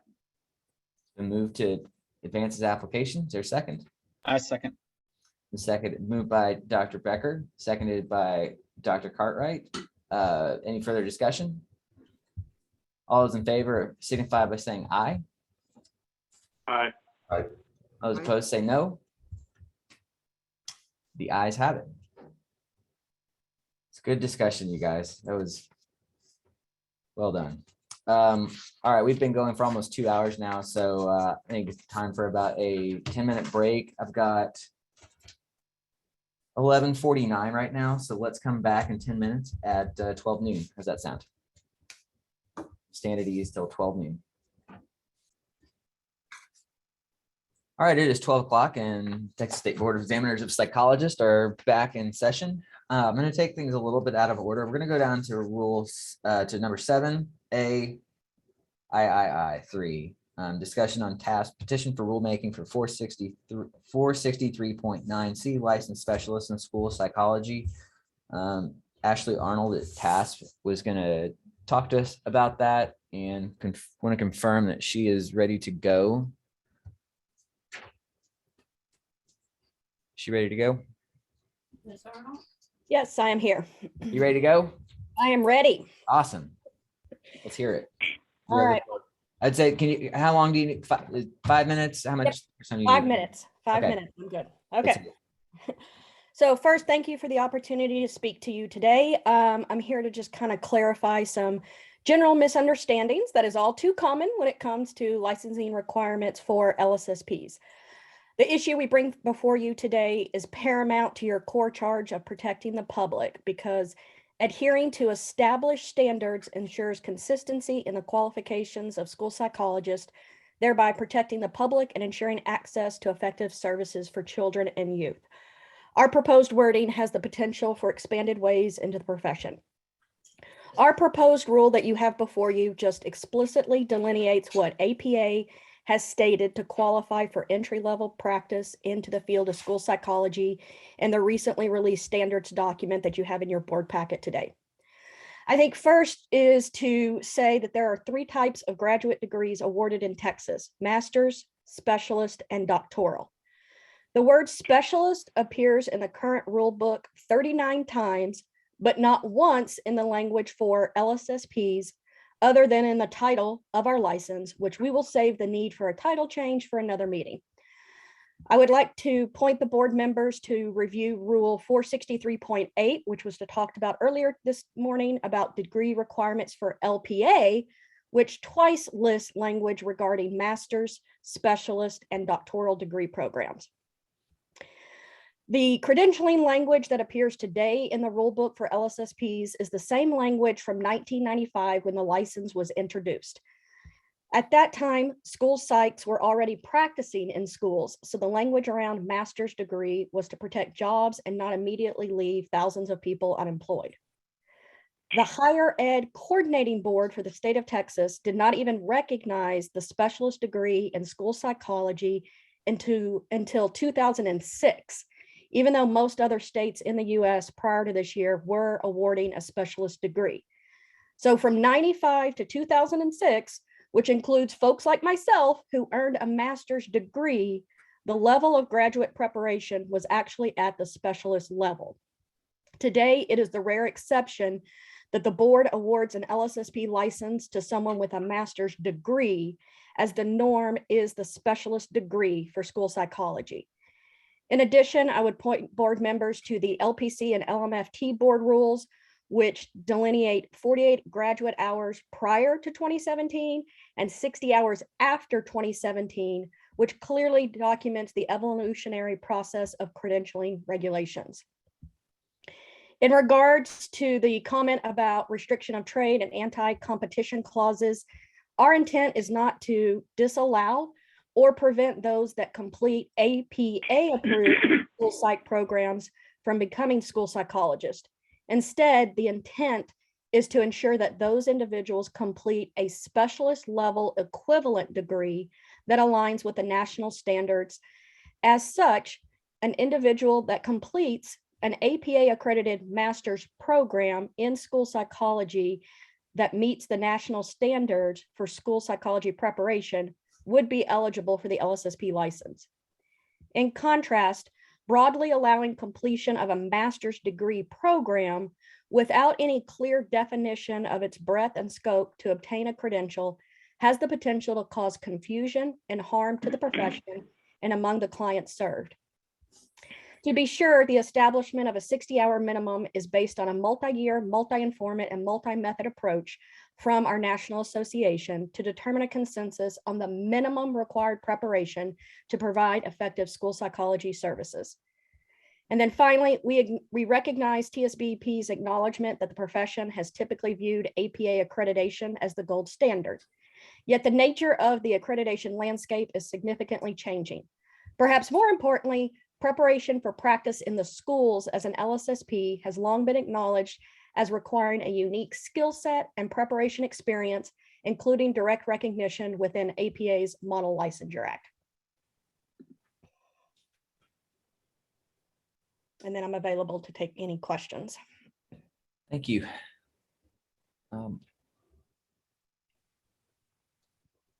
Anybody have any questions before we discuss? All right. Thank you, Ms. Arnold.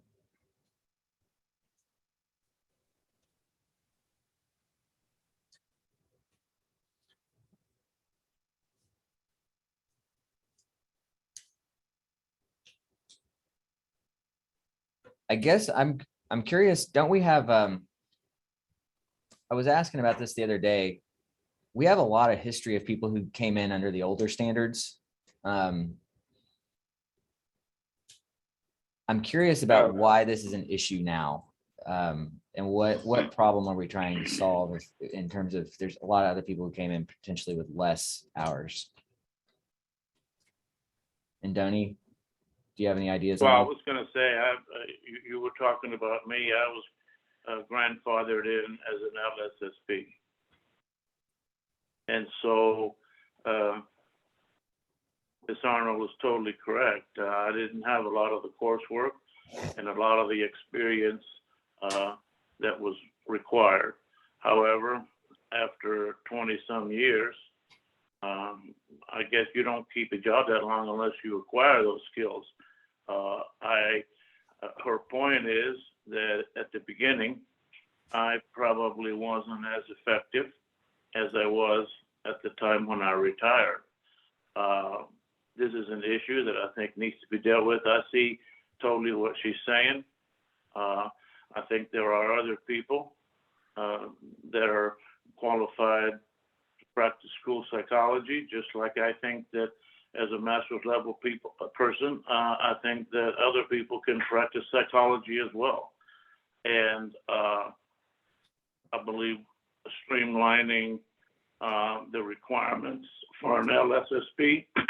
I don't know if I want to go as far as to eliminate other degrees that qualify, but I do believe in the specialized degree.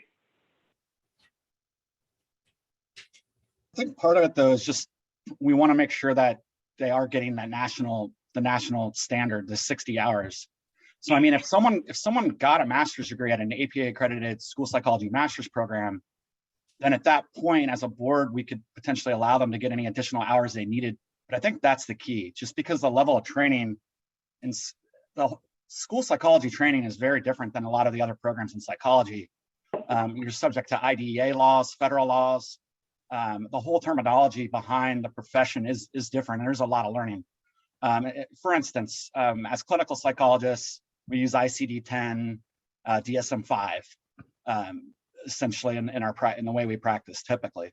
And when you're in the special education realm, you're using all of the IDEA, 13 areas of qualification. So, understanding how like other health impairment includes various different emotional disturbances, or like the ED label actually encompasses a lot of different mental illnesses that we typically would looking at things like depression, schizophrenia, schizotypal, bipolar.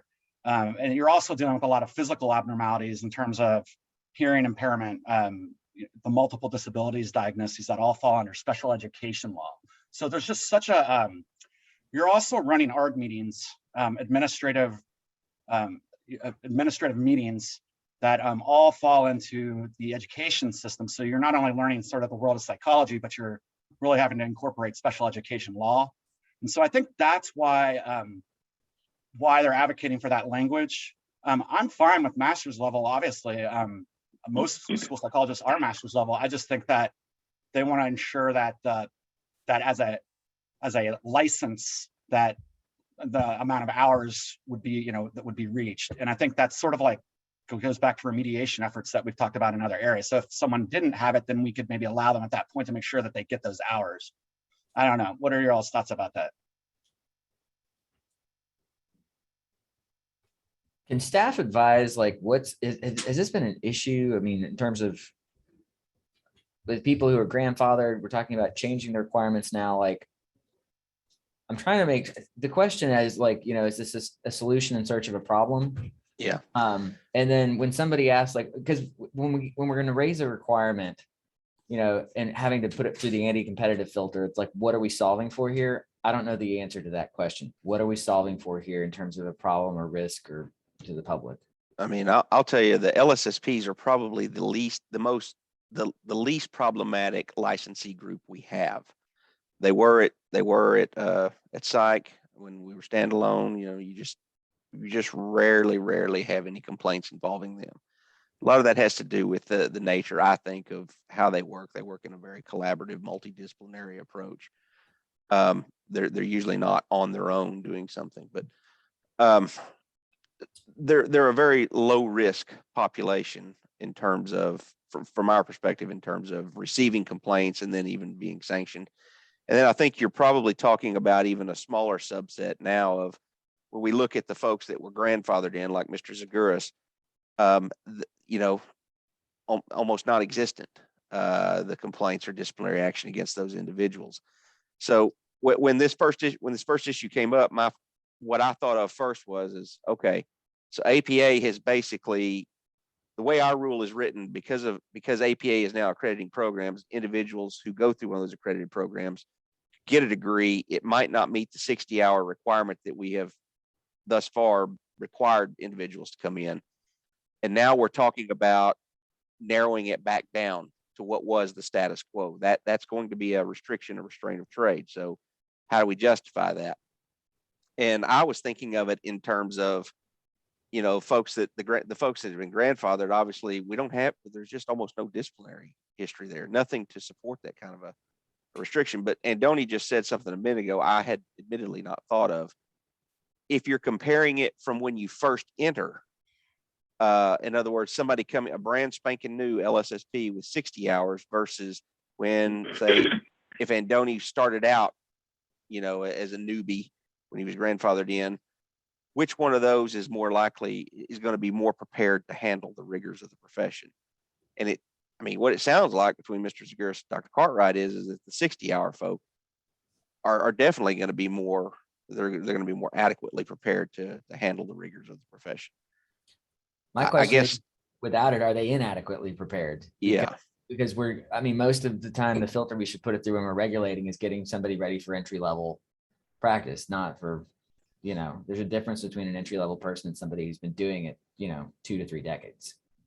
But the APA accredited, the kind of argument that they were making was, basically like kind of, they're pulling it into the other, like the counseling psychology program, master's level, clinical master's level. And it's just so different that it really is a different set of, the training is a lot different. And so that's why I think we have to think of it a little bit differently. I know it's easy to kind of just say, okay, school psychology, counseling psychology, but it is a very different training. And that's why it's so specific to get that training in school while you're in the schools. You have to get hours in the schools because it's just a different world. And and it really, that's just kind of I think that's the point I think a lot of folks are trying to make. I have no issue with anyone being grandfathered or a master's degree in and of itself, but just I think those hours are important.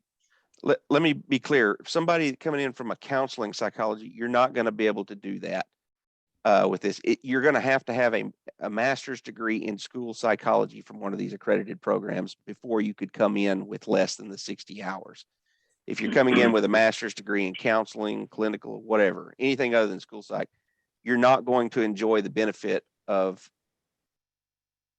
being able to bypass the 60-hour requirement under the rule. So I don't think we have to worry about folks coming in from those other types of programs because the rule is written to limit it only to school psych programs. I agree with you. I just think that they're kind of basing it on, they're sort of lumping those hours all together for each of the respective areas of psychology. And so I guess I don't know why they're doing it. Why don't they just make the standard 60 hours for counseling and clinical? And then, so to me, I just think that there's a reason for the 60 in school. And I agree with your point. I just think the 60 is important, is kind of what I'm getting at in terms of a starting clinician. I'd like to make a couple of more points, if I may. From a regulation point of view, which the chairman brought up, over-regulation rather, I guess you want to be careful there. And that leads us to Ms. Ashley's concern. If anybody, I get anywhere from Dr. Cartwright and I talked about it at the recent board meeting. I have to ignore phone calls from marketing companies that are trying to get me to work for them. So there's a huge deficit in availability of LSSPs everywhere, not just in Texas. So then Ms. Arnold could say, well, we got to be careful in terms of a board, in terms of protecting the public. We need to be careful because it's going to be like everybody knows that there's there's a void there, and then they're trying to, get into the business. That could be a problem, but at the same time, regulation or over-regulation is going to not just so much keep out people we don't want who are unethical or not experienced. We're also going to keep out people that can come in and work for the system and help because the current amount of LSSPs that are available, period, are not enough to take care of the load, workload.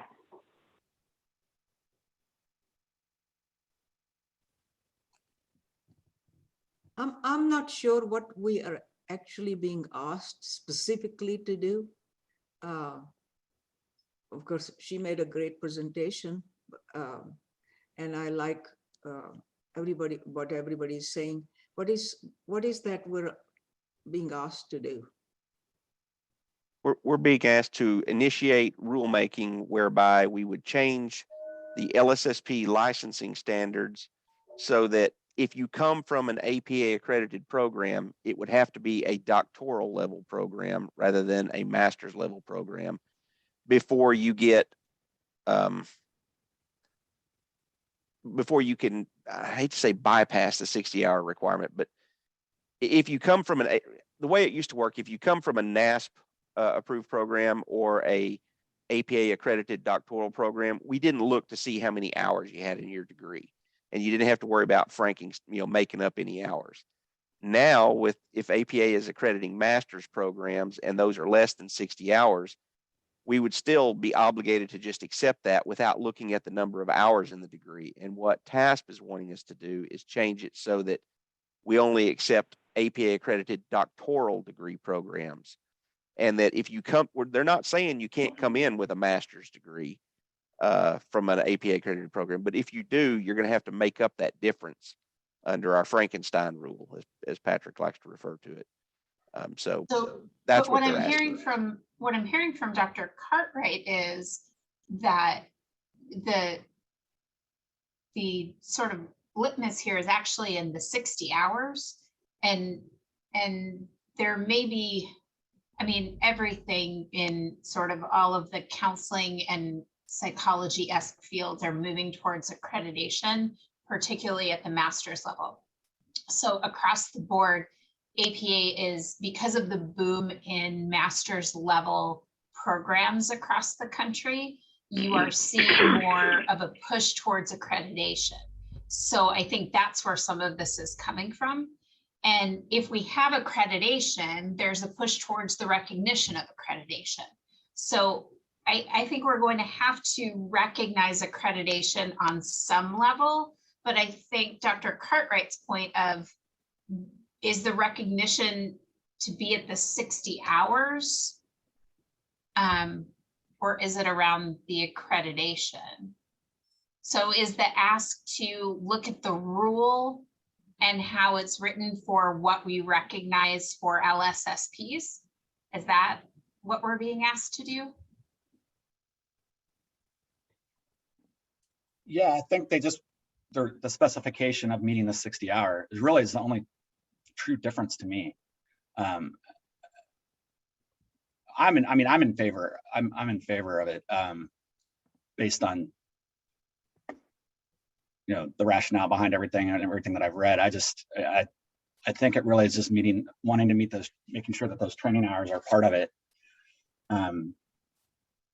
at the 60-hour level, so that, yeah, if, like I said, a master's school psychology program can be accredited. To me, the minimum standard should be at 60 hours. Then, for all those accredited master's programs. Then, but if not, then they can make up that difference, or they need to make up that difference. That's basically. I know we're kind of going in circles here, but so it's basically to just make sure that standard for LSSP. The change that they made was at the specialist level, which is defined as having completed a minimum of 60 graduate semester hours, no more than 12 of which may be internship, and a minimum of 1,200 hour internship. So basically everything the same. They're just specifying the minimum standard. That's the NASP minimum standard in the profession.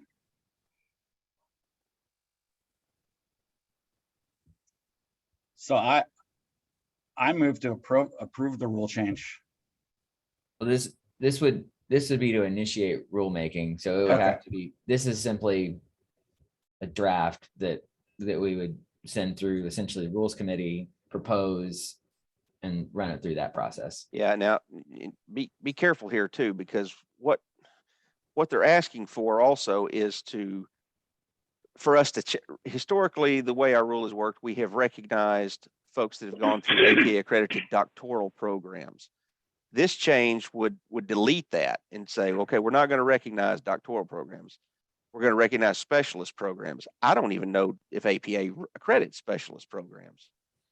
They're Do any of moving y'all? towards it, but they're just starting to do it. This is like a national push to recognize master's level programs and things like counseling and so forth. It's just a national push because you have such a boom in these things that APA is looking to say, look, this is here, it's happening. We should acknowledge this and accredit this in a more meaningful and standardized way. My point is we got to be careful about stripping out the doctoral level. I don't want, I'll just lay my cards on the table. I don't want my doctoral people that come out of those to not be able to come in and have to bypass well, do I have 60 hours? I'm like, no, you graduated with a doctoral degree. I think that's, historically that has been plenty. There's a lot of data to support that has not been problematic. So we need to be real careful about stripping that out of there. Well, yeah, and I don't think we should strip that out. I guess maybe we just need to decide how, or in rulemaking, how that would still include that, because obviously the doctoral program, most of the doctoral programs, like for instance in mine, I got a master's on the way.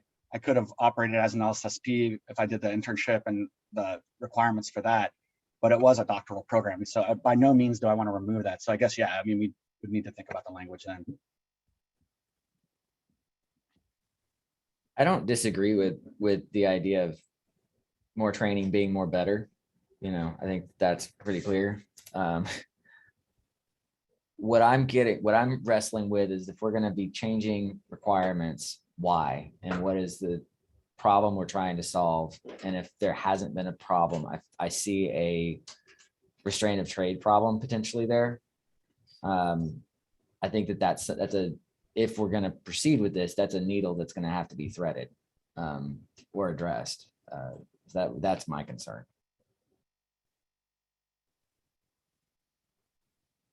As Mr. Spinks has said, that we haven't had very much problem with this sector, and why do we need to be changing rules if the rules are working already? I'm kind of asking myself the same question. Yeah. So I don't mind looking at it, but that's definitely the question I'm asking myself. And we do need school psychologists. They are needed everywhere in every school. And why make it such to where it limits people, number of people that can qualify?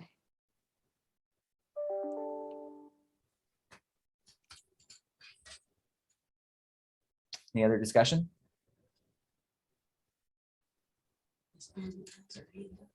I'm told Ms. Arnold has her hand up.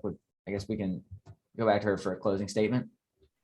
Thank you. I just wanted to say, as far as the looking for a, solution for a problem that's not there, the problem is APA is now going to begin accrediting master's level programs. And so CASP is trying to be proactive by, if there were a master's level school psychology program that gets accredited by APA, you could then potentially have a conflict with our rules, because that would, like Daryl mentioned, bypass where you don't really look at the hours, and they could not have those 60 hours. And that's what we're saying, is because most school psychologists are actually not master's level trained. They're trained at the specialist level, which is a minimum of 54 hours plus the 12 hours of internship. So it's not so much removing the doctoral folks, that's not our concern. It's more ensuring that TSBEP regulations are explicitly delineate what is the minimum entry level graduate prep requirements for the LSSP license in light of what APA has recently done. And Ashley, on that, the removal of the doctoral, correct me if I'm wrong, but kind of what y'all's intent is to say, at a minimum, the specialist. It's not just setting it exclusively at the okay. Exactly. We have no Gotcha. problems with our doctoral APA school psych group program. Those are our friends. What we're saying is and it says it in the rules, and I think that's part of what the Frankenstein problem has been, is that for the LSSP licensing regs, nowhere is it mentioned about the specialist degree. It's mentioned in the LPA rules, but it's not mentioned in the LSSP rules, but that's essentially what a minimum of 60 graduate hours is notating a specialist level of training. And now since 2006, now Texas recognizes a specialist degree in school psychology.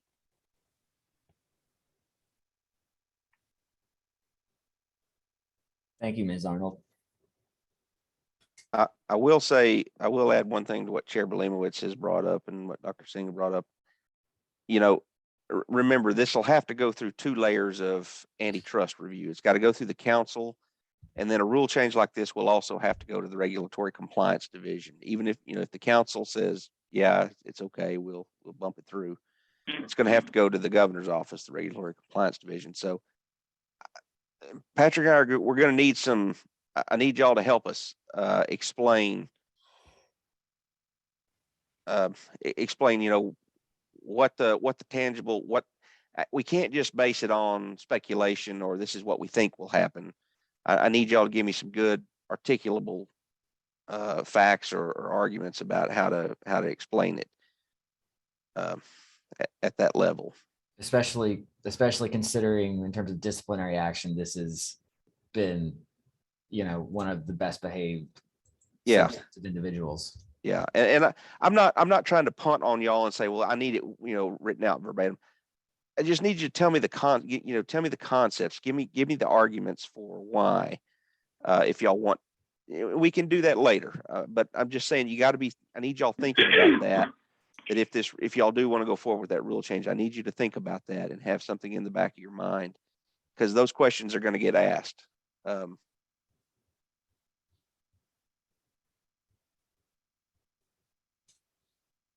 Any further discussion?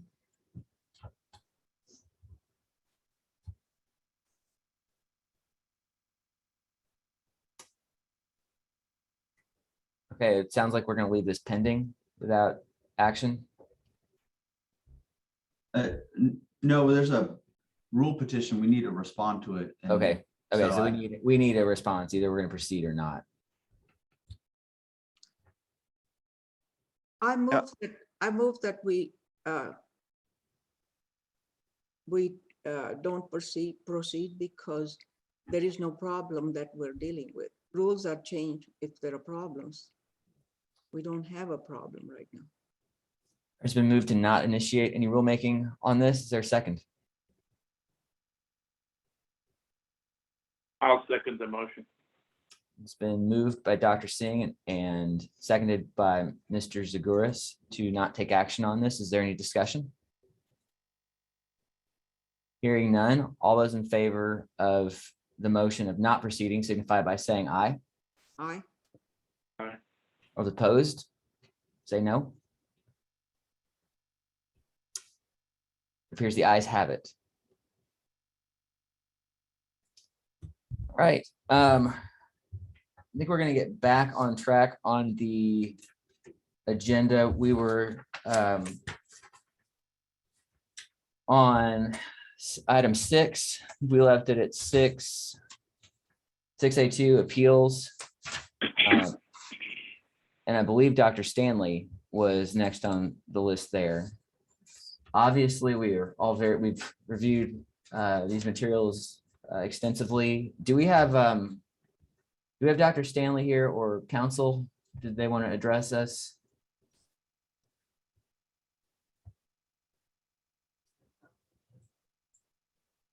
So we can start with that before we get into it. Ms. Dalrymple, can you hear us?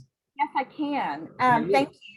If you all have specific questions, for me or for Dr. Stanley, we're here in case you need some answers for us, but we've pretty much talked this thing to death. So if you all don't have specific questions, we are just here in case you do. Thank you, Ms. Dalrymple. All right. Floor is open for discussion. Obviously, we have dealt with this. The petition is for remediation based on the rule we passed at our last special meeting. So the Is that floor is rule in open. effect yet? Have we Not yet. adopted it? Yeah, it's been adopted by the council. It's been sent over to the register. It's just a matter of time now until it actually goes into effect.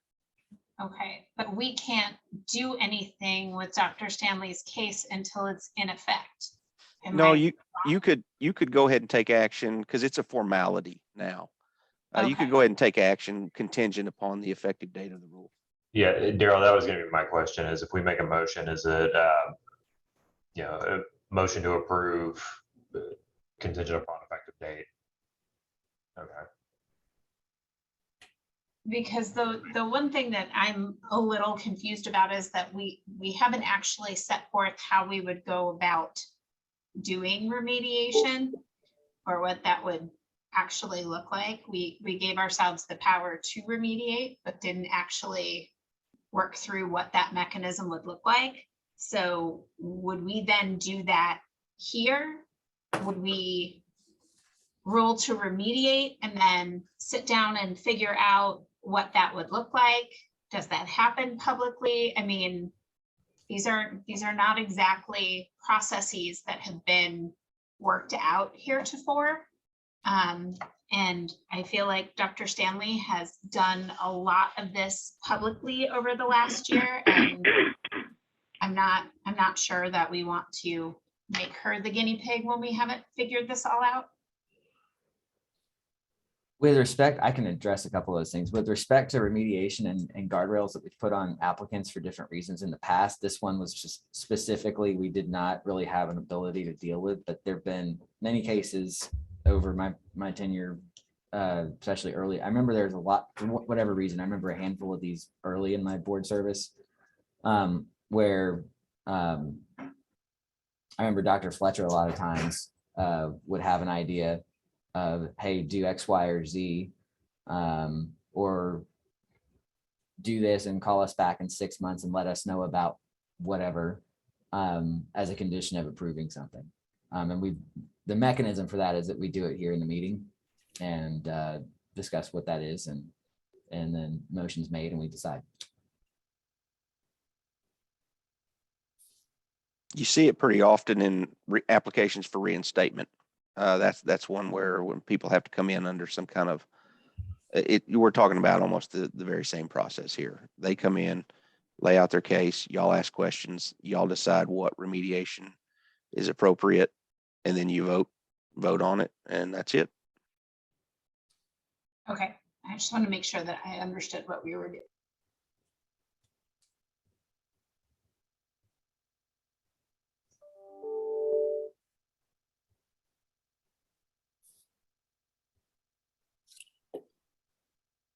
I mean, the main issue was the second supervisor, correct? So, I mean, that's a place to start. I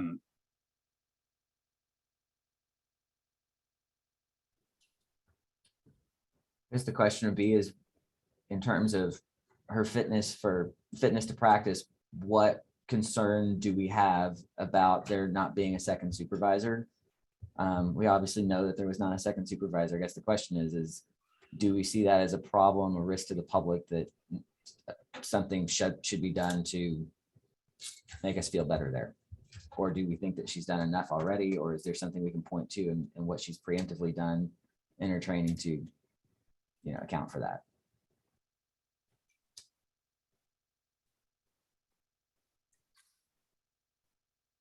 Okay, let's see if this works. I move that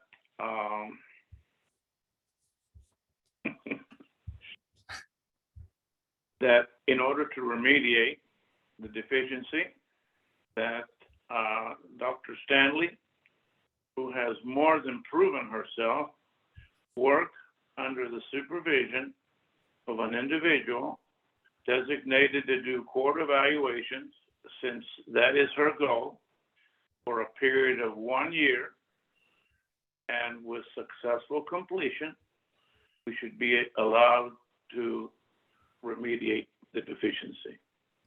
Is that a good motion? Definitely in order. Is there any, as long as our council doesn't have any legal pitfalls to tell us about, that's a good motion that would be in order. Carol, would we want an eligibility order for that specific or not necessarily? Yeah, there, I think you're gonna have to have I think it'd have to be an eligibility order for something like that. Yeah. Okay.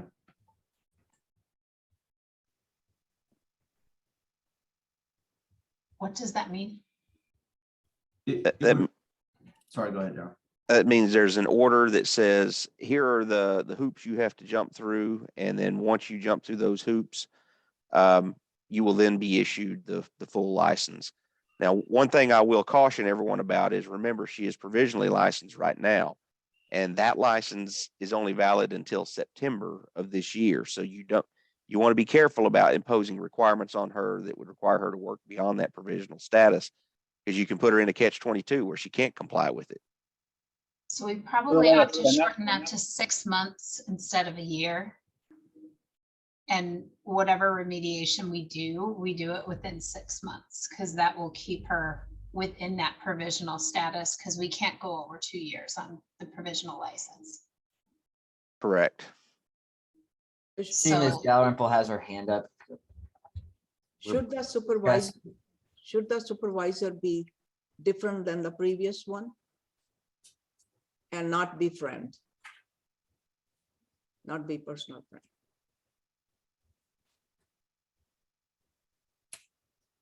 I think that would be a good idea. Ms. Dalrymple, let's hear from Ms. Dalrymple real quick. She had her hand up. This might be helpful. Since an eligibility order is going to be necessary, would this be the kind of situation that would be better hashed out in an informal settlement conference? I'm just throwing that out because we've done that with eligibility orders many times. It's not really a disciplinary action, so Right.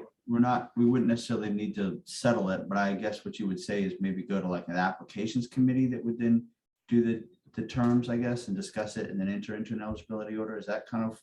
We're just in uncharted waters and I'm trying to figure out a way that makes it easier.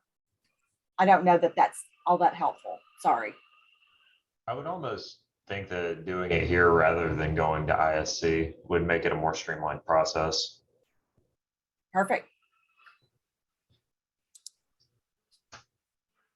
Okay, so the motion on the floor is to, well, the motion on the floor was for a year. Mr. Zagros, did you care to amend that before it was seconded?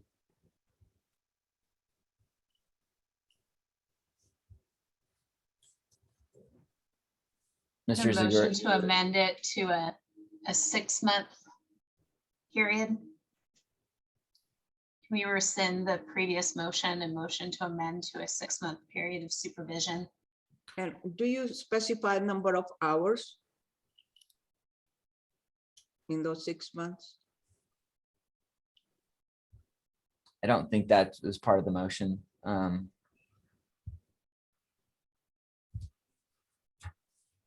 Okay, so the motion, there was not a second for Mr. Zagouras. Dr. Becker, I understand you're making the motion for 6 months of supervision.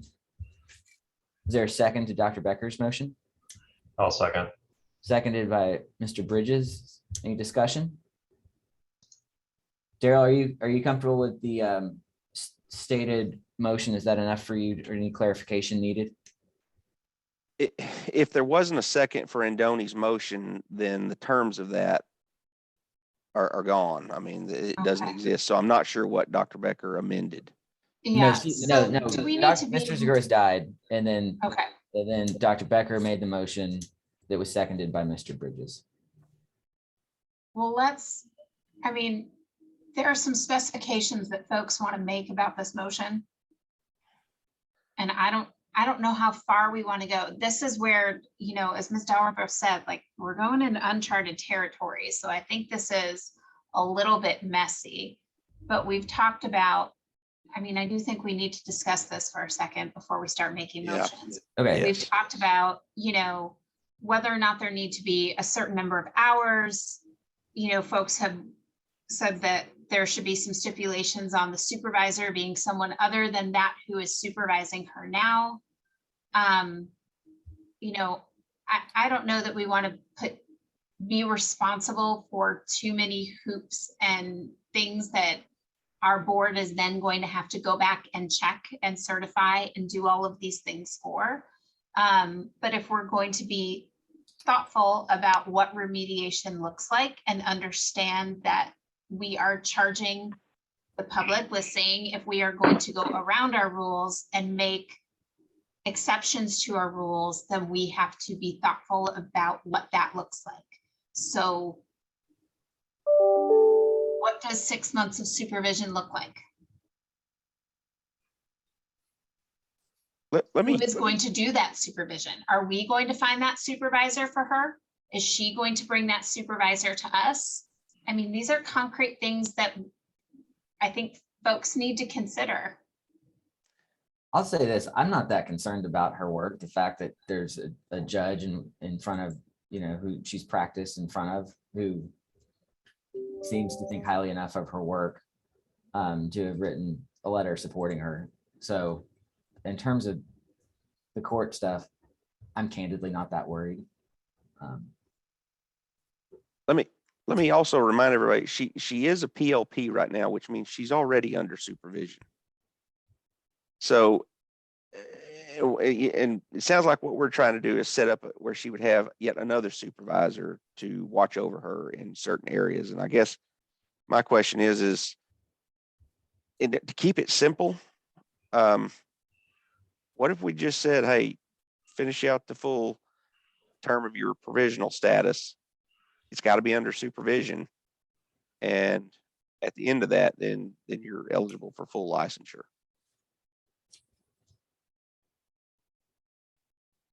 The person supervising her now different than the one who originally was supervising her? I'm not advised. Ms. Dalrymple's still here. Yeah, Kenda. Let's ask Ms. Dalrymple. No, she's been under supervision with Dr. Carty for 4.5 years.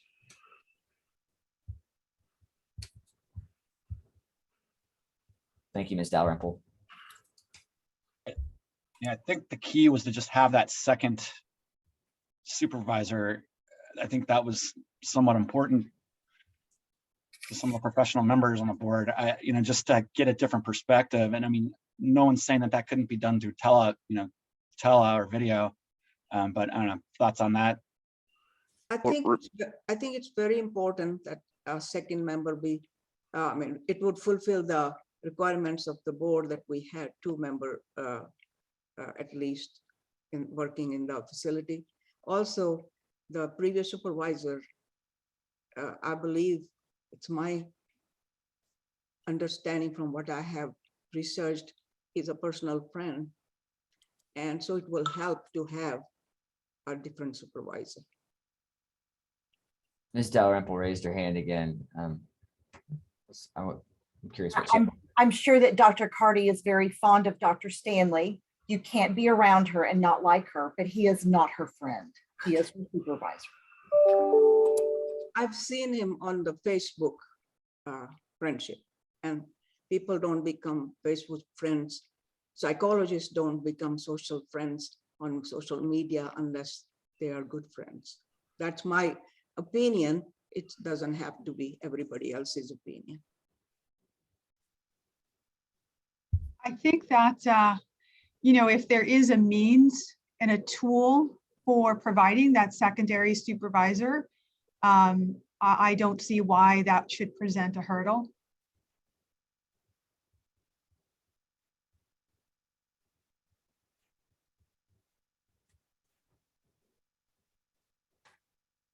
I agree.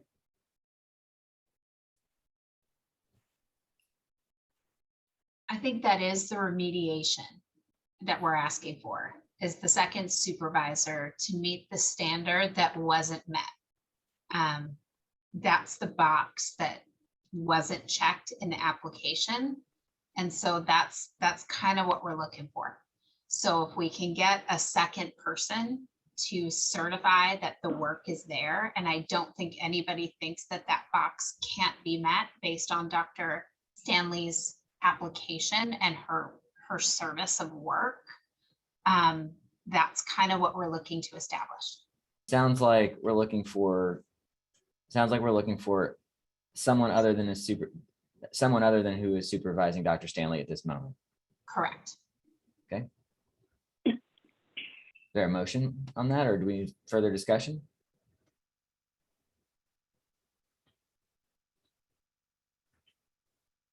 I motion for 6 months of secondary supervision of Dr. Stanley's work to finish out her PLP licensure. Are we talking simultaneous supervision? Are we talking she stops with current supervision and then immediately gets somebody else for until next 6 months? That is up to her. Up to her? Well, I think ideally she's it would had be- 4.5 or how many years? 4 years. I Mhm. think at this point, really the intention, one of the intentions and the purposes is to obtain, formation, professional direction from just a different person, a different professional. Okay, so just to restate the motion to approve, motion to proceed to approve her with the caveat of supervision for 6 months by somebody other than who she's currently being supervised by. I do have another I'll say- question though. So Mr. Adler, that's for the purposes of the board. So how she is conducting her evaluations through her job and what she needs for what she is doing, that may be something very different. And we can't speak to that. So we can't say that one supervision goes away and another one goes into place. But for the purposes of what she needs for her licensure, that's what we're speaking to. Okay, and she has like basically a deadline, before September to have this 6 months. So let's assume she's gonna need some time to find somebody and then find somebody who's available who agrees to do it. I want you to think about this as well, like, is that, she's gonna be kind of, if we want 6 months, that's September, it's about 7 months from now, right? So timeline, do we think, is this actually reasonable? I'm not asking the question. I'm not saying I have an opinion. I'm just saying like where she's going to have to fast very quickly, find somebody like today, to look into it, to agree to it. I'm just saying like that's the complication that she will have no control over. Are these issues responsibility of the board to resolve, or should they be the candidates? We want her to succeed. We want her to get this, right? So we want to be able to But we consider also all. are making a lot of concessions for her that already have been done. And Mr. so- Adler brings up, I think a very reasonable point, which is the ask reasonable? And so I would say that I would like to see Dr. Stanley make a good faith effort. If for some reason she can't find someone quickly, I think that there are lots of folks that are out there that are willing to do telesupervision. My perception is that it's not impossible to find, but I could be very wrong about that. And if it is a hurdle, I would bring that back to the board, but I'm not, I suspect that Dr. Stanley could find someone. And that would be good feedback for us. And I think that we could, I don't know, I'm trying to think that through because I think that is a reasonable, question, Mr. Adler. You don't want to create a hardship. Could we It's put true. like, sorry, could we just say like from 30 days from today, if she hasn't been able to secure that, then we need to figure something out for her. But in good faith, hope that she can obtain a supervisor. And No, telemedicine. don't put that on us to have to locate something. Don't say 30 days, we'll Yeah. figure it out. Okay.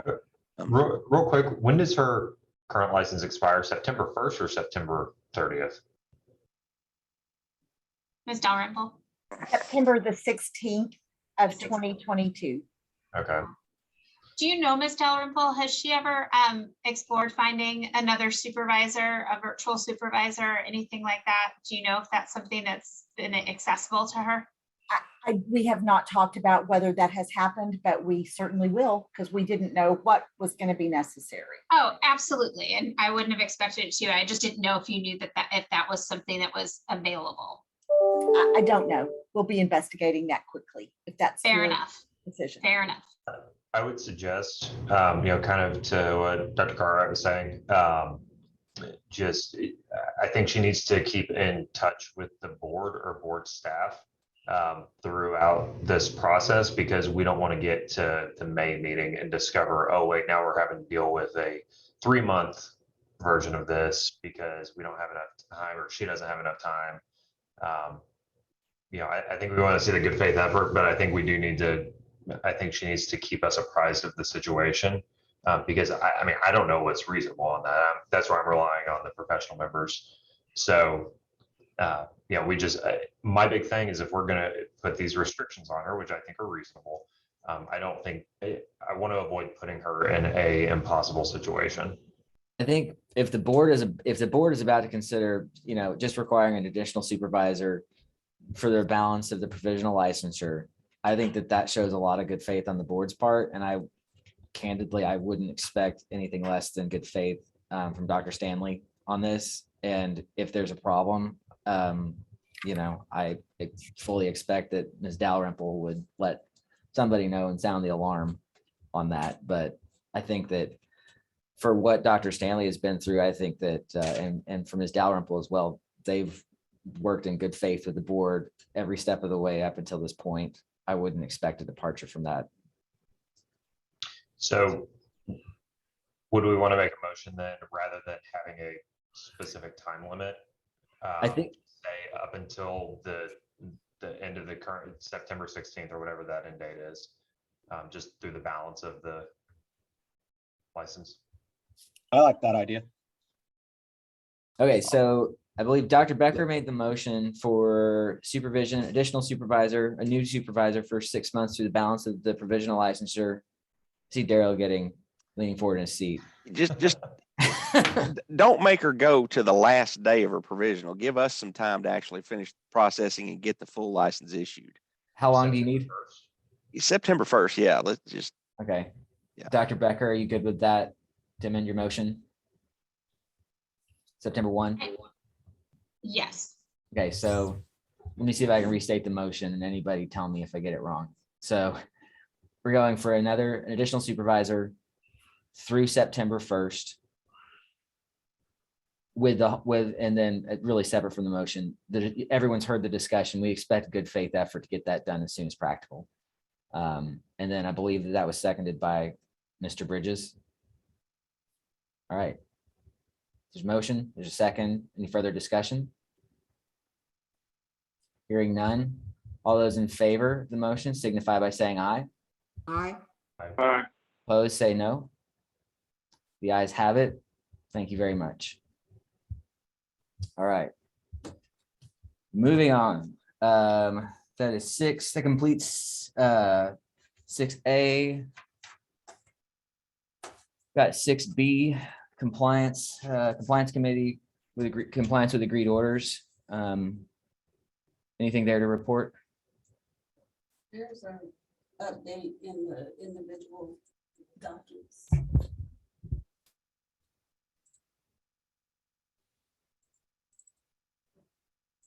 It's just standard. We don't, no action, there's no action. needed. I think I am on that committee, if I'm not mistaken. I know I was put on the jurisprudence exam, but if I am, I don't know of any issue that has been brought. Okay. Very good. So moving on to, okay, you said nothing on jurisprudence. Rules Committee, discussion on standardized CE rule. 6D.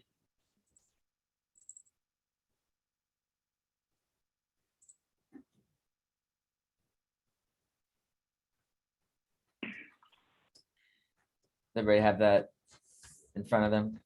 Yes. Does anybody want to take this and lay it out? Any comments from staff? I can This lay is it regarding out. that email we got, right? That we got forwarded from Ms. Black. Is that what the impetus for this? Yes, sir. Yes. Yeah, she was commenting on part of this. Sorry, I opened up the wrong thing, but this was one that we had worked on in the Rules Committee. There is a move towards standardizing the CE standards across a lot of the boards in BHEC. And we were asked to look at the CE requirements on the psychology board. And there were a couple of things that came up as being different for psychologists than they were on some of the other boards. And I think that I will say myself and Dr. Calhoun were not thrilled about changing them. And we were a little oppositional to decreasing the cultural diversity hours to put them in line with the other boards. So we stuck with leaving those at 6 hours instead of decreasing them to 3, where those would be with the other boards. So I will point that out. And then this just lays out specifically in line with the other boards as well, what it means to include ethics hours, what cultural diversity hours and competencies are, what activities could be accepted for professional development activities. And so this is a little bit more explicit. And then towards the bottom, there is some talk about what boards, a lot of the other, I think the psychology board was a little bit better than some of the other boards about talking about who could provide professional development hours, like what type of agency could put forward continuing education credit. And so section E is just talking about what providers could provide a continuing education hour. And then section F is the number of hours. I don't even know what that is.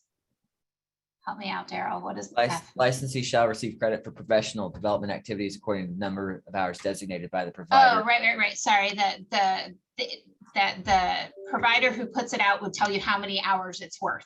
So even if it was worth, like, if you sat in the room for 5 hours, but they say they're only giving 3 hours of credit for that particular CE, you only get 3 CE hours for it. So it actually states that because we had to put that in writing. And then section G is where the public comment came in. So there are certain things that people do as professionals that there was an ask for assignment of credit for, things like passing the jurisprudence exam and giving a presentation or a paper or teaching a class. So in the past, all of these activities have always been able to be claimed for professional credit and continuing education.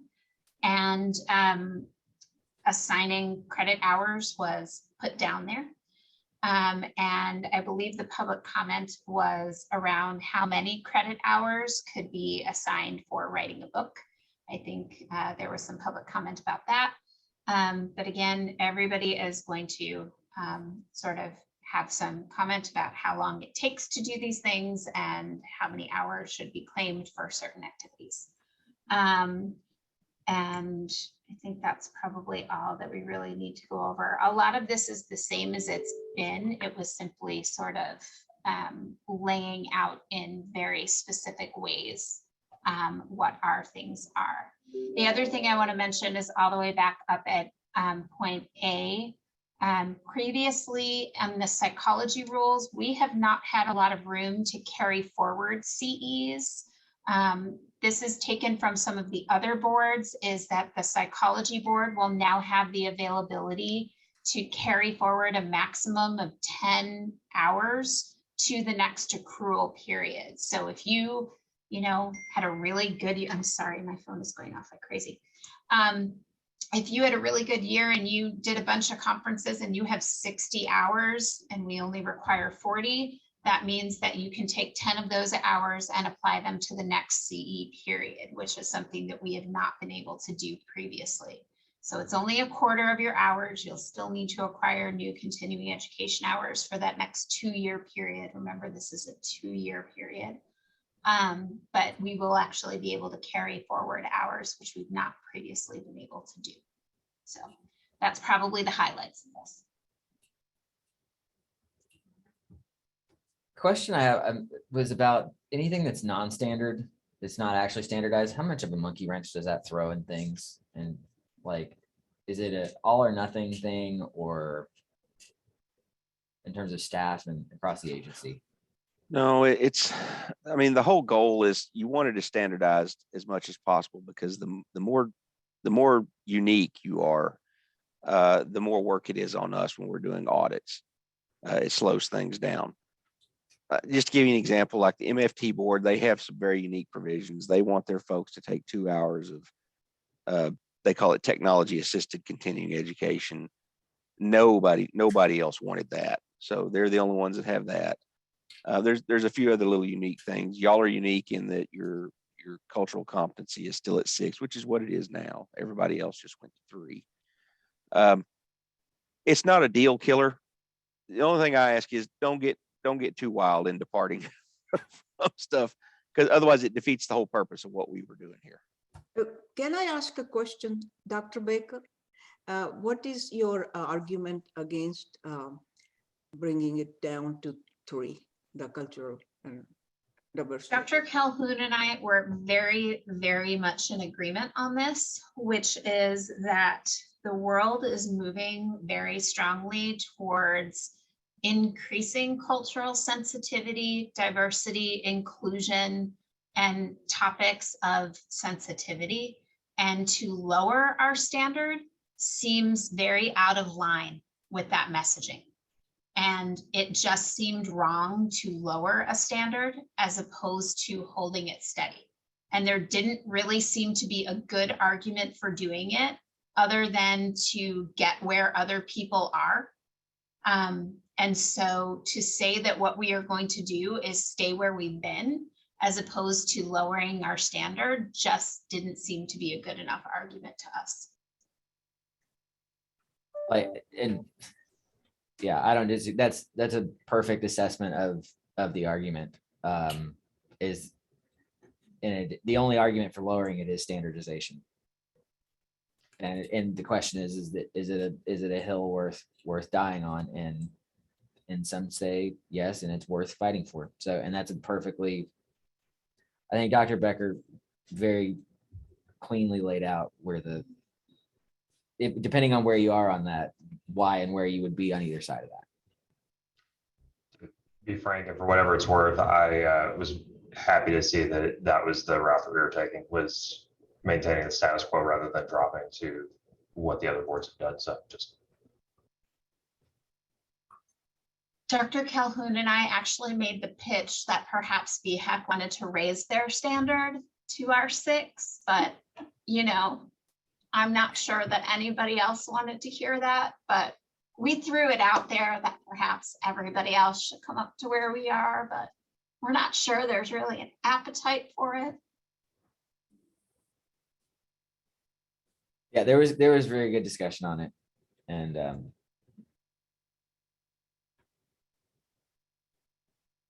all right, do we need action? I'm sorry, do we need action on this, or is this just a discussion? Do we move to propose this? Yeah, you're moving to propose it. 7, 8, 5.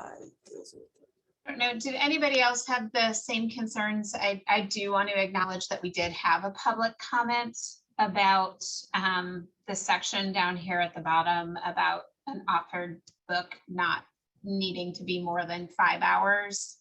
Does anybody else feel significant about those concerns? I mean, it takes more than 5 hours to write a book. The question I think is how much credit are we willing to award for it? And, you know, by awarding a lot of credit for it, it diminishes the hours that you'd have to seek on other things. And so I'm frankly looking to the professional members to like help guide my mind on that. But it would be cool if, you know, and here's the other thing, who's going to judge what qualifies as a book? Is it you could write a book that's 20 pages, or you could write a book that's 500 pages. And those are two very different work products, and we're not grading their book either. So.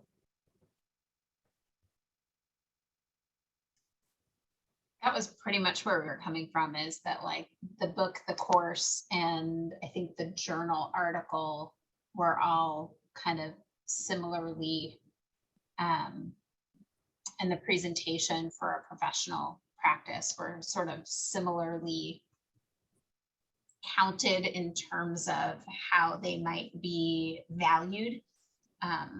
So I don't It's know not if any of the other professional not members representative of what went into it. It's No, just it of is. what we're giving credit for. Correct. I think that's a key distinction to make.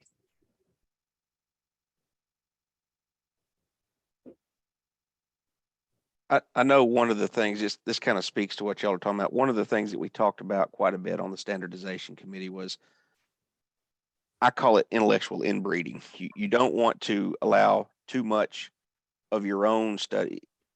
Some of the boards had some where if you were the supervisor, you get continuing education credit for you providing the supervision. And a lot of us were like, what if you're doing it wrong? And now you're getting continuing education credit for it. And so we kind of wanted to move away from that. And so this is all kind of a compromise to recognize that, yes, there is work that goes into it, but at the same time, we want to make sure that you're getting a diversified swath of other people's thoughts on what, how the profession should work. And I totally agree with that. Teaching is the fullest form of learning, but however, we're not going to just leave somebody to their own devices to put too much emphasis on that. Okay, so this is a motion to propose, is that correct, Carol? Yeah, okay, so is there a motion on the floor to, any further discussion? Motion to propose the Hang on, are we rules for getting, are we professional. on, It kind of crosses. hang on, is over. this crossing over to Yeah, the rules. Rule 463.35? Do we need to repeal that first, or is that separate you're repealing the Isn't it repeal, existing and replace? replacing it. with this? Correct. Okay, there we go. So is there a So it's motion? a motion to repeal and replace 463.5? 35? 0.35. I second it. All right, it's been moved to propose and repeal 463.35 and seconded by Dr. Singh. Any further discussion? Hearing none. All those in favor signify by saying aye. Aye. Opposed, say no. The ayes have it. Thank you. Okay, so we just took care of 7A1, going to 7A2, proposed rule 470.1, schedule of sanctions.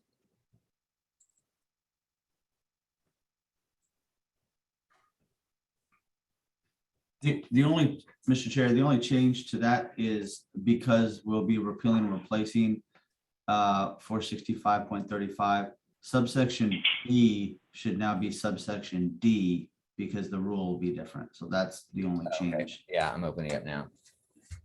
All right, motion to propose on the floor.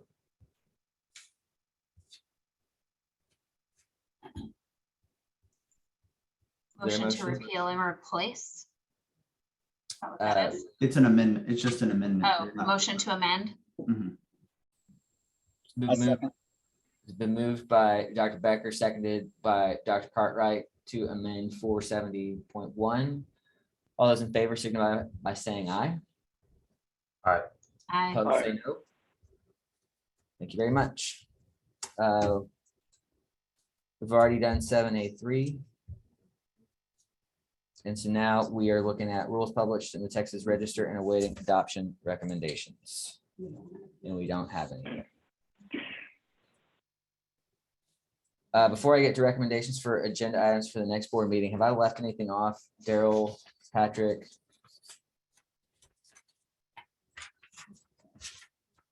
Good. I think y'all have covered everything. Okay. Does anybody have anything that they would like to propose for the next board meeting? All right. Hearing none, my desk is clear. Entertain a motion to adjourn. I so move. Sounds like without objection, this meeting is adjourned. Thank you guys very much. Good job. See you soon. Take care, folks. Bye-bye, everyone.